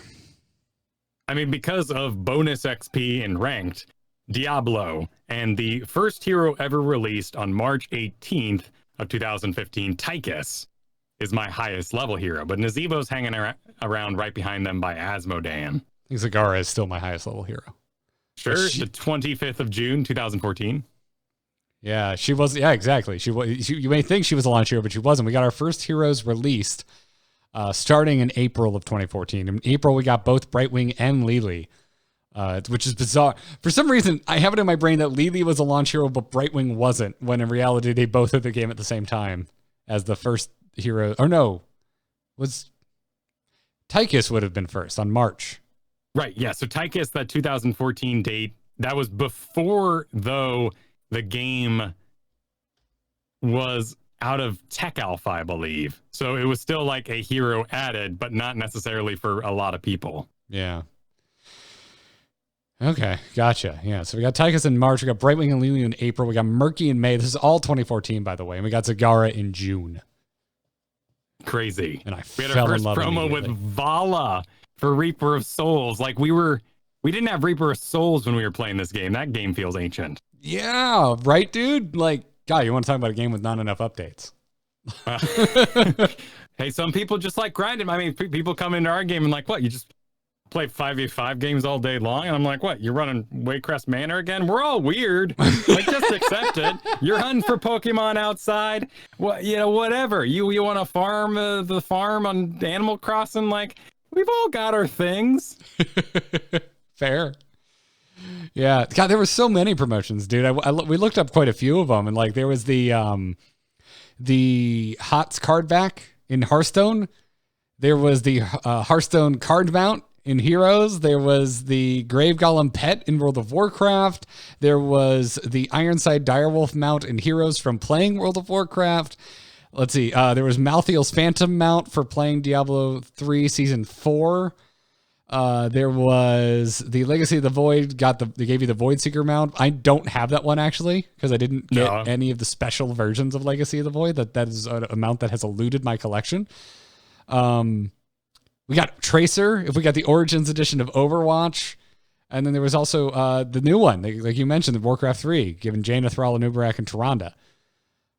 Like that's wild. And then in June of 2015, we got the official release. It was suddenly technically no longer in beta. Heroes of the Storm actually out, and we were kind of laughing because we'd been playing since the tech alpha more than a year before. Right, and that is such a weird thing. Back then, people were even saying like, "Oh, hype's dead. Yeah, hype. Yeah, my hype only lasts 6 months. It's gone." Yeah, here we are, continuing to be hyped about the game, and games with long lives stand the test of time. It's wild. New games come out every year, and I feel like this year in particular, there's been so many odd little stinkers that we just go, "That's interesting. Back to my main. All right, turn it around." Yep. We all have hobbies on the side. But Eternal Conflict. This was Battlefield Eternity, Infernal Shrines, Kharazim, Leoric, The Butcher, and Johanna released right before it. The big filling out of the game with Diablo. Congratulations to the dev team for not having to do that anymore. I've heard the stories that was insanity, crunch-tacular. And I'm so happy we have a healthy, functional dev team who gets to sleep. Yeah. Yeah, so that would have been June of 2050. Yeah, Eternal Conflict. That was a hell of an event. That was just you remember we were looking at the concept art of that Diablo map from the previous BlizzCon is when they like first teased us, and that concept art It was just insane. And they actually did a really good job translating it into the game. So, God, there was just so much in there. And then like really to kind of like fast forward, 2017, man, like we got to feel like rock stars. We got to get flown out to a summit. That had never happened to us before. Blizzard brought us out for the 2.0 summit. And we didn't get to tell anyone about it. We couldn't talk about it. Yeah. Until after the fact. Secret. Obviously, we got to talk about it after the fact. But we were out there just like, oh my God. Oh, everything's so cool, but we can't tell anybody. And we can't like post pictures or anything. Well, we all played the coy game of posting yourself going to the airport. And that's how we found out who all was going to the summit. Well, I found out when I walked in and I saw Bo and John and you in the lobby, and I thought to myself, Scott Johnson effed up. But he had a wedding or something like that. I don't give a shit. Screw your family. Come out to the Hero Summit. What are you doing, man? It's true. It was a special event. I got to I got a moment that I'll never forget at the time. A bearded nod from Dunk Train as I cleansed and divine shielded him perfectly to win a match that weekend. I got where's my divine shield as Dunk Train on Genji died and I was piloting Uther. And I thought to but actually I might have been Jay Howe. I think it was somebody. This is my proudest moment. Because they had a 5v5 station set up on the 2.0 build, and we got to test both Genji and Cassia. Because Cassia released first, and we had to wait for Genji once after 2.0 was actually released to the public. But I just remember, I think it was the first game, and I was like, everyone here is so much better than me. I don't want to suck. So I just played Tychus, because this was back when I was one-trick Tychus man. You remember these times? Oh, yeah. Yeah. I just played Tychus. And, everyone else, someone on both, I think it was just I don't think we were drafting. I don't remember. Anyway, someone on the opposing team goes, okay, who's fucking playing Tychus? Because they were just mad because I was just chunking them. It was wonderful. I'm pretty sure it was Jay Howe. And I'm going to leave that up in there because it was just wonderful. It just made me so happy. It was a special time. And it definitely reaffirmed our commitment. Here's the storm. I mean, as that show will say, they sold us on 2.0. The game looked colorful. We came back with glowing remarks for it. I remember the only thing I cornered a dev about, which was quests at the time, and I was talking about Alarak in particular, but you may have gone too far with the questing, and they were already starting to notice that. Ooh, yeah, that's I do remember that. Well, yeah, actually, I do. I mean, on the show at the time, we were just every episode was a reminder that they are spending too much time on questing. That was like our manifesto was like, get questing in line. Let's back it up a little bit, please. God, that was a good time. I found a bunch of pictures from that the other day. For some reason, you and I took a bunch of really stupid photos on the bus where we're like flicking the camera off and we have our hoods up and we're like looking like total losers. Oh, sick. That is not like on brand for us. I guess we were being ironic. No, that's really weird. Huh. Yeah. We must have just been excited. It also gave us my favorite photo of us ever where I am like sprawled out on your lap with my arms wrapped around you and you're like cradling me on the couch. It was like 3 a.m. before I hopped my shuttle to my 6 a.m. flight back to Florida. Yeah. Yeah. I got really sick after that summit. You know what happened? We were suddenly surrounded by a bunch of like high octane, I'm going to call them kids, but we were all kids at the time. I mean, this was 2017 after all. It was 3 years ago. But, we were surrounded for the first time by pros and casters, and it was weird being voice guys. What do you do? Oh, we're podcasters. Oh, we don't have the Reddit presence. We don't have the faces that people know from Twitch or YouTube. But we had a very strong audience that loved the show, and Blizzard took a notice. Yeah, it was wild. We had, I think maybe the year before was the first time we got passes to go to BlizzCon, but we still have to go out on our own dime and get a hotel and all of that stuff. Like, it's awesome, but like this was like straight up rockstar treatment. It was wild. Yeah. I'd never had an experience like that before. And then shortly after that, April, we went March to get the preview, and then April, the 2.0 launched. We got Hanamura. We got mileage may vary on Hanamura. We got Cassie. Eventually, we got Genji. We got emojis. We got gems, which is not my favorite thing in the world.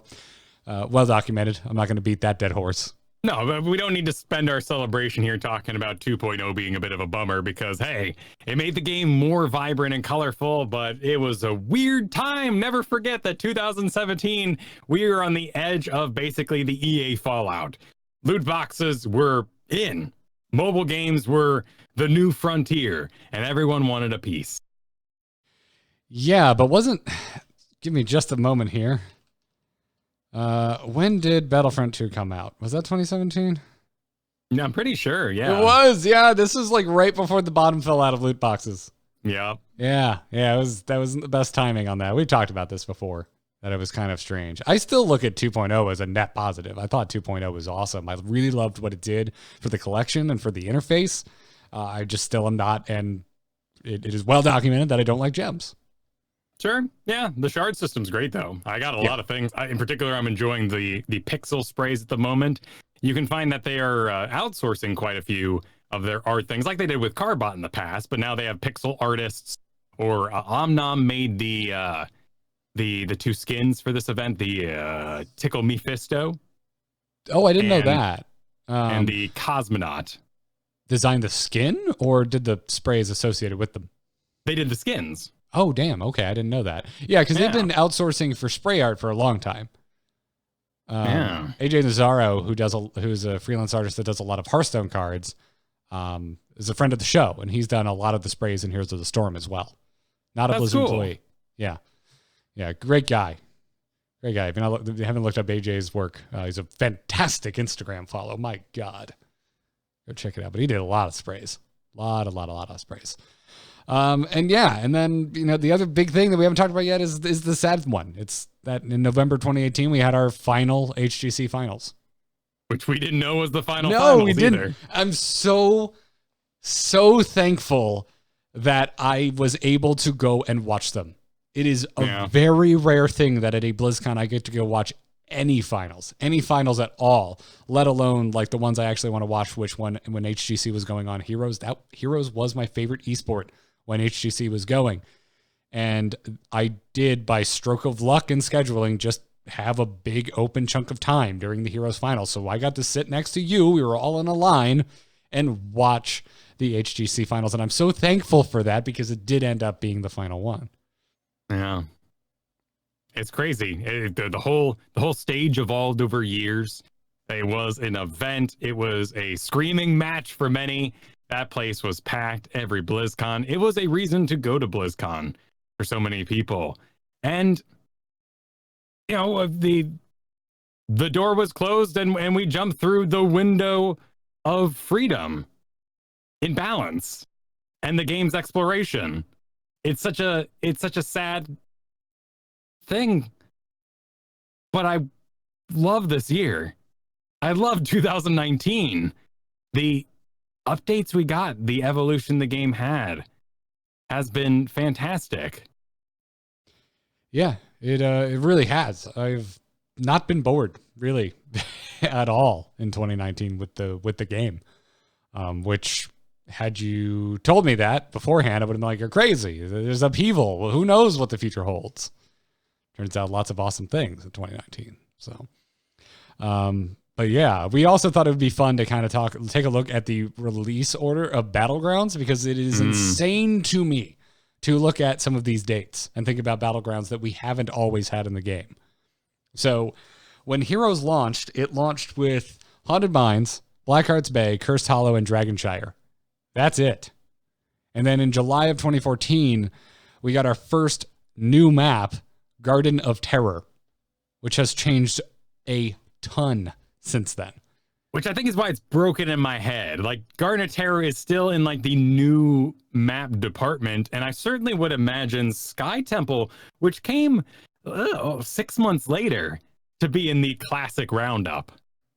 Yeah, Sky Temple, it wasn't until January of 2015 that was added to the game. So we went from July of 2014 to January of 2015, and Sky Temple was added. And I've liked it ever since. Sky Temple is an outlier for a lot of people. I love Sky Temple. Big fan. Yeah, no, it's solid. It's solid. Then we got Tomb of the Spider Queen in March of 2015, which is the best battleground ever added to the game. Oh, wow. Yes. Wow. Okay. Tomb of the That's Spider your Queen, favorite, my favorite dude. If I had to pick one map to play on for the rest of my natural born Heroes of the Storm play in life, it'd be Tomb of the Spider Queen. Well, and Rexar main confirmed. Also Zagara, also Sonya. Every hero I have ever enjoyed playing It's got a healthy solo lane where you have an impact on the game beyond just like, I'm winning. What are you all doing down there? No, you have lots of gems. You turn them in. You can be a solo lane champion on the map. That's interesting. Mine comes after Battlefield of Eternity, July 21st, 2015. August 18th, the happiest day of Heroes of the Storm, Infernal Shrines. My longtime favorite. Well, I'm going to put that in a second place. It took some tweaking of the Infernal before I really, really loved it. Sure. Yeah, that's fair. It wasn't always the most functional thing, but I just love being in that pit.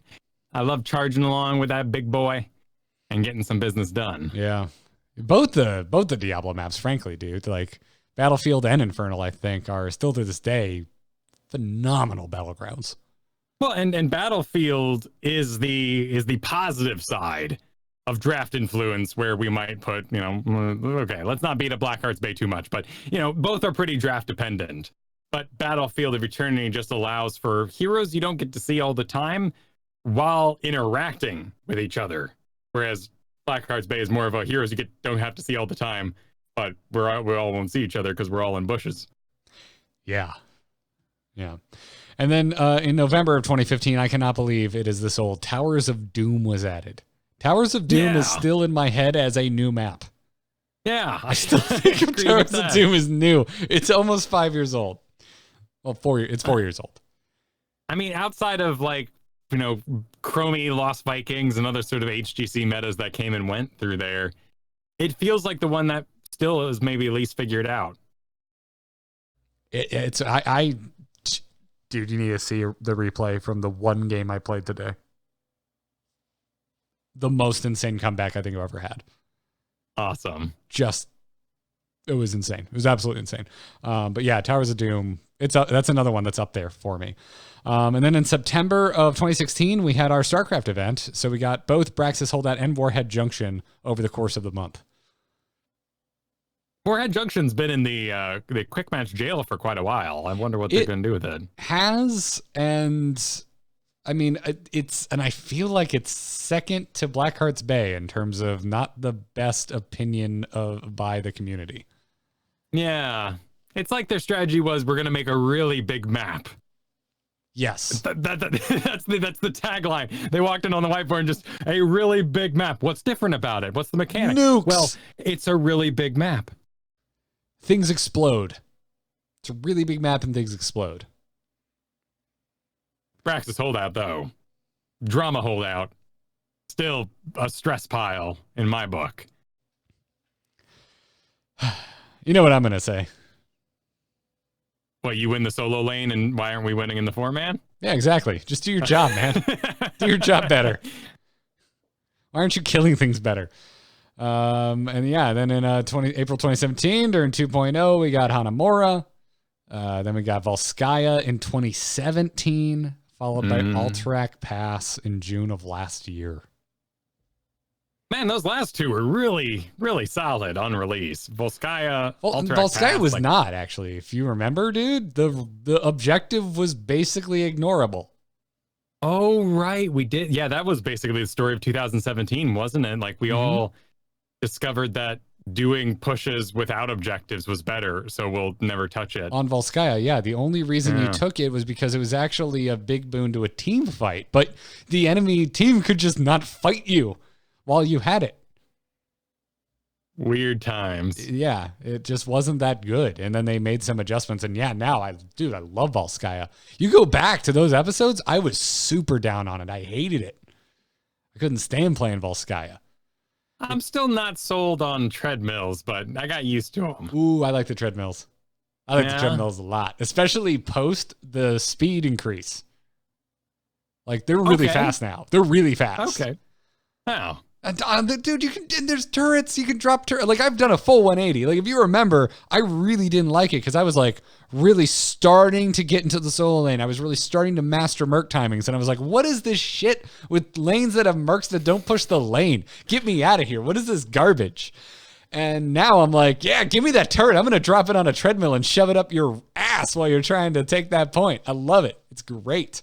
I do, I perhaps maybe not optimized, but just for the pure joy of it. I sure do like dropping a turret from the solo lane and watching it ride into the middle objective for that first A go. Yeah, dude. It's Volskaya. I've really come around on it. And it's not just my opinion has shifted. Like, they've really worked on it. They've done a lot of work on Volskaya, and I think it's a phenomenal map. And the same for Alterac Pass. They haven't had to work on it that much. Alterac Pass has only had 3 major updates.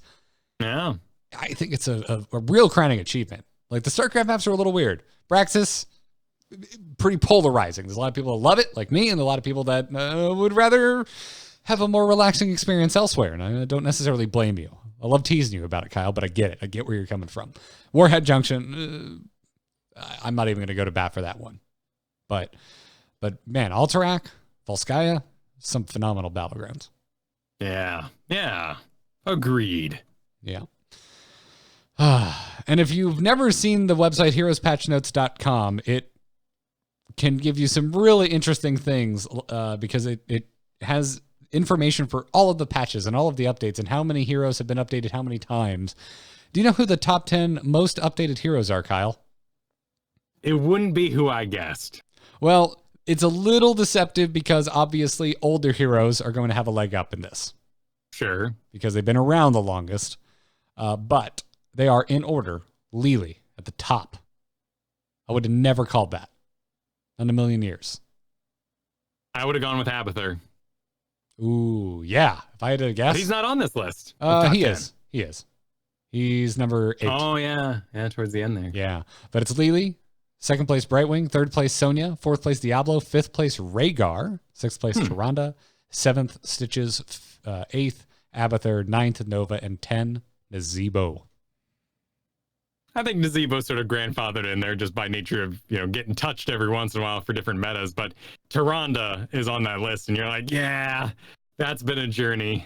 Dude, Tyrande has absolutely been a journey. Tyrande and Diablo are both on this list, and they've been on a journey together. But, I mean, fundamentally, Diablo, while, Balance has continued to figure out what he can do and how he should do it, he's always charged and he's always picked people up. And I've loved him for it since day one. I mean, the Lucha skin is not wrong on him. It was sitting right there. That's what he does. He manhandles, and I love it. Yeah. Yeah, it's solid. And then we also included some of the bigger changes that have come to the game in terms of balance changes and patches. And it starts in January of 2015 when Resurgence of the Storm was removed. This was one of the most famous or infamous, depending on who you are, generic talents available across multiple different heroes in the game that would let you just resurrect if you died. Like, you'd start in the altar. But in January of 2015, it was removed. This is also where they decided to make their job for the next couple of years a bit easier, as they got rid of Abathur's ability to Ultimate Evolution cast Heroics. Yeah. Which was a sad day for me and my Nova friends. But ultimately, I think it was the right choice. I really hope there's some Abathur players listening right now that haven't been playing since the beginning that go, I'm sorry, what? Wait, I've been running from, I thought Greymane was, Yeah, it was crazy back. Do you remember those times, dude? It was insane. I mean, the big one for me is still when we start getting to like major philosophy changes, is that March 29th, 2016, when the general talents are removed, or at least tuned for each individual hero. Regeneration Master, Seasoned Marksman, First Aid has gone off Illidan, Giant Killers, Blood for Blood, Stone Skin. The personality of the heroes just elevated so much with a single patch. They really did. And they didn't all go away, right? Like, we still have Giant Killers. We still have Blood for Bloods on Thrall, I guess. Yeah. Who else has? Does anyone else have Blood for Blood? it's now Ancestral Wrath, but well, you're the Kerrigan player, right? She ain't got that in Venom anymore. No, it's a Just Thrall. Oh my god. Anyways, but they've stuck around in hero specific ways. But you're right, this was a major philosophy change. Speaking of major philosophy changes, December of 2017, ammo was removed from Heroes of the Storm. And it is still debated to this day. This is like the opposite of Towers of Doom to me, man. Towers of Doom feels like it's a way newer map than it actually is. Ammo being removed feels like it happened even further back. Like this post-ammo Heroes of the Storm feels old to me. It's such a different time. It was an entirely different Merc meta for sure. Mercs have never been the same since then. And I think that's when we talk about ammo, that's what we're really talking about nowadays, is how you interact with your lane. But remember, too, we had like Zagara auto attacks, destroyed ammo, and things were getting weird, and heroes were evolving to not interact with those sort of things. So ammo was removed. And yeah, you put that date on 2017. December 12th, 2 years ago? What? It's wild to think about.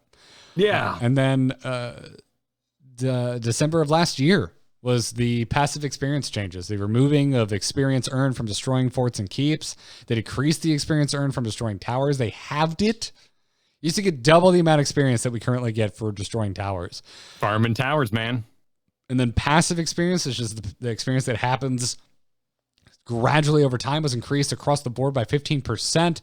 And they changed it so if you destroy forts or keeps, you get more passive experience.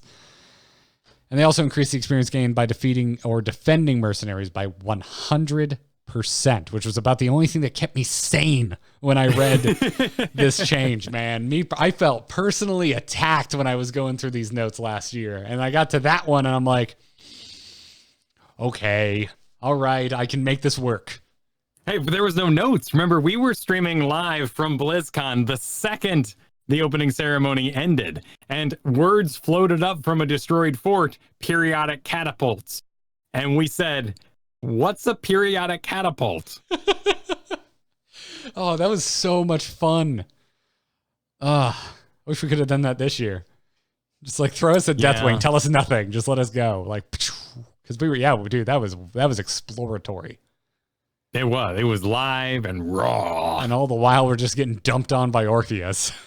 Sure, yeah, there were a lot of them. You know, we also were contending with Blizz Balance on the gaming floor. You know, I think you were playing Leoric because Janet did Leoric. You're like, all right, we got to get a Leoric game in. Let's do it. All the while we're still like, periodic. Okay, so you take a fort and you get catapults sometimes. Who knows? Yeah, that was we didn't know yet. Wild. Absolutely wild. But then here we are. Here we are now in December 2019. We started to notice there's now a trend starting in December 2017. Every holiday season, we get a major sweeping change to the way we play Heroes of the Storm. In 2017, it was ammo being removed. In 2018, it was passive experience. And in 2019, it's experience orbs. And I would actually say post the change that happened today, this year, it's actually one of the tamer ones. Yeah. Yeah, certainly with today's sort of revert of how XP works, but it feels like we're on a good road. We're on the road to readability, and I only see them reinforcing those choices they've made, which means the game continues to inform people as we go. And when we look at the game from a 2015 start date, maybe not when we look at it from a 2010 StarCraft Arcade original, which remember, the StarCraft Arcade was also going to sell maps, because selling auction houses in Diablo and maps was like all the rage in 2010 before we got the loot boxes in 2000. What was that? 15? No, wait, 17, right? 2.0? Well, 17 was where the bottom fell out of it. Yeah. It was a climb up to that point, and then Battlefront 2 came out, and there was actual pitchforks. Well, when we look at it like this, when we go with the date of 2015 on a MOBA, we are babies.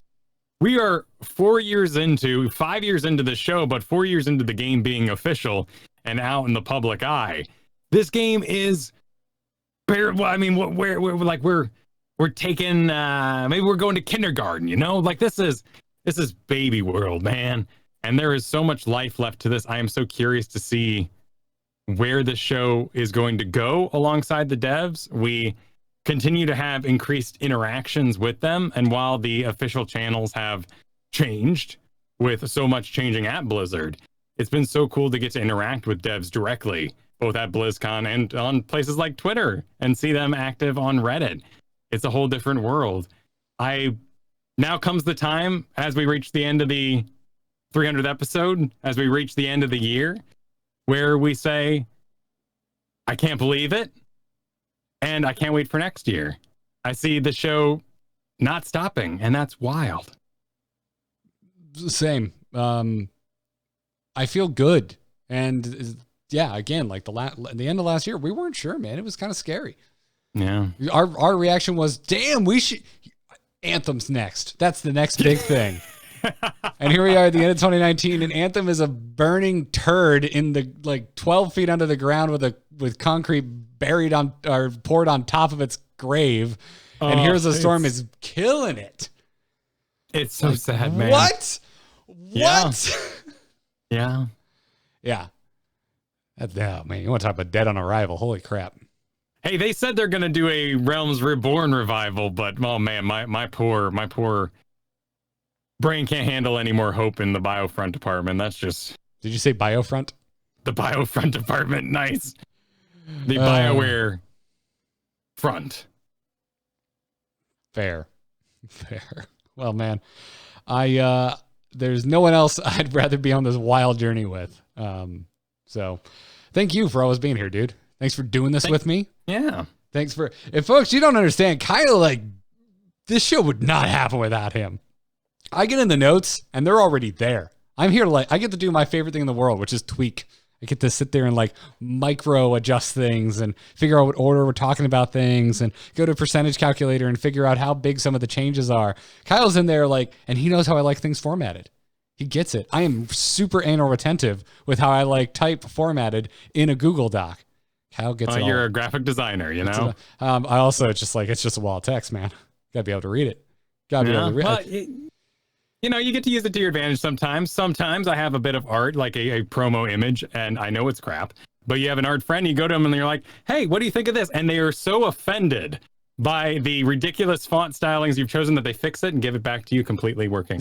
So yeah, it's got advantages, man. You gotta use your teammates and their strengths. Yep. But no, dude, I love getting to talk about the show. I love prepping for the show. I love that the listeners, the patrons give us the opportunity to invest so much in the show. I love getting to do streams about it, hang out with you all. Should I call it innocence, the curiosity, the amount of exploration that I have had as a independent non-esports content creator for this game has been phenomenal. And if we end up, in a future where esports returns, other games with esports, we'll be prepared for that world because of you guys, because we have now hosted so many guests. We love getting guests for you. I'm really excited about the guests we are in contact with for next year. It's going to be an awesome thing. I'm excited for you to see it. I'm excited for you to see 2020. Holy moly guacamole. But there's one more show, and it ain't going away. There's still a show on the 26th. And a patron bonanza. We haven't even talked about that today. We're going to be doing a patron bonanza on a Friday at noon because it's a holiday, and we hope many of you who can't normally join us on an evening can join us then. Yeah, and it's the 27th, right, is what we agreed on? Right. So the Friday after the next show, noon Pacific time, we're going to be kicking it, streaming, playing Here's the Storm, as you know and love it. Yeah, so if you're one of the folks that can't make our evening times, head on over to patreon.com/ITN and sign up for that. We do them every month, but they're usually in the evenings. But since it's holiday hours, we can do one at a different time. So we're taking that chance. Duck away from your loved ones for it's half an hour. It's not that bad. You got to do something. You got to call. You got to call an old friend, right? Yeah. You listen. You open up that really awkward sweater, and you're really bad at faking appreciation. You just go, oh, I just remembered. I've got a thing. Got a thing. Gone. You're playing Heroes with us. It's wonderful. Perfect Great. excuse. Into the Nexus, helping you not compliment grandma's knitting. Since when did we start? 2014. 2014, yes. 5 years of aiding your drives and grandma sweaters. Indeed. So that's going to wrap it up. Thanks again to our patrons. Hey, everybody listening, everyone listening right now, patrons or otherwise, do you like Into the Nexus? You like supporting it? Check it out. Consider supporting us over at patreon.com/ITN. Huge thanks to our producers. Y'all really go out of your way to support the show. Thank you so much to Declan H, Cheesy Bob, Chris K, Robert M. Hope you all have a wonderful holiday, and thank you so much. Most of you have been supporting us all year and are way longer than that, so that's crazy. Thank you so much. You can catch us live Thursdays at 3 p.m. Eastern Time, and that's true next week. We will be here at twitch.tv/AMoveTV with another live episode of Into the Nexus, if you are so inclined. Of course, it's going to be on the download after the fact. Get it wherever you get your podcasts. Kyle, when you're not looking longingly into my eyes through a VoIP service, talking Heroes of the Storm, where can folks find your work? You can find me over at Kyle. I still imagine I'm still looking in your eyes, just so you know. We are available over at KyleFergusson.com. You can find DM Gives Inspiration, the 5th edition Dungeon Master Learn to Play show. 15-minute episodes. Learn to play Dungeons and Dragons. You're going to get gift cards. You're going to get gifts you don't want. You should turn them in for D&D books and learn how to play the most awesome role there is in Dungeons and Dragons, the Dungeon Master. KyleFergusson.com. As well as Kyle Explains. And Garrett, just for you, I did your episode this coming week. It's my episode.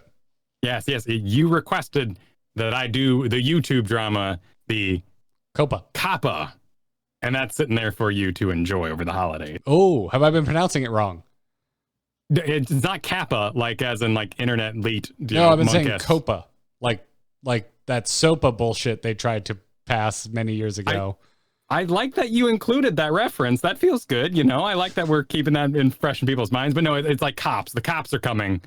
Kappa. Okay, it's like Kappa. Okay, Yeah, wonderful. Well, folks should go listen to that because it's insane. It's crazy. Yeah, folks, I'm on Twitter at Garrett Art. I will actually not be on Twitter until tomorrow evening because I'm not seeing Rise of Skywalker until Friday night. So I'm going to be staying the shit off of social media until then. But you can find me on The Angry Chicken talking Hearthstone. You can find me on Let's Talk About Star Wars talking Star Wars. And you can find me on my new podcast, WoW Killer, talking World of Warcraft with Taliesin. No new show this week. We're actually taking a holiday break from that show. Taliesin does a lot of holiday traveling and visiting. Sure. So why the name, though? Because you're not killing WoW. You're not talking about other games that would be WoW killers. It literally was a joke. We couldn't stop laughing about it, so we decided to just name the show that. Perfect. Okay, that's all you need. We were like, we have no idea what to name this show. I had suggested GNT because I like gin and tonics, and I thought it was funny. Garrett and I almost went with that because their logo for their channel is T&E for Taliesin Nevitel. So I had suggested GNT. We almost went with that, and then we were like having a meeting about our first episode, and we were just like, I don't know. We made a passing comment about all the things that didn't kill WoW and WoW killers, and we just started kind of giggling about what if we just called the show WoW Killer? And literally, that's it. I was like, whatever. It doesn't matter what we call it. No, it's a nice bait and switch. I like it. Yeah, exactly. And I got to make a fun little logo for it. And there it is. So go subscribe to WoW Killer wherever podcasts can be found. There are 2-hour plus episodes to listen to right now, and we'll be back after the new year. So that's going to do it for this episode of Into the Nexus. Here's to 300 more, Kyle. 300 more. Cheers to you. Cheers to everyone who has ever listened, downloaded, subscribed to, or supported this podcast in any way, shape, or form. Thank you so much, everybody. We couldn't do it without you. And until next time, good luck and have fun. Take care. Happy holidays.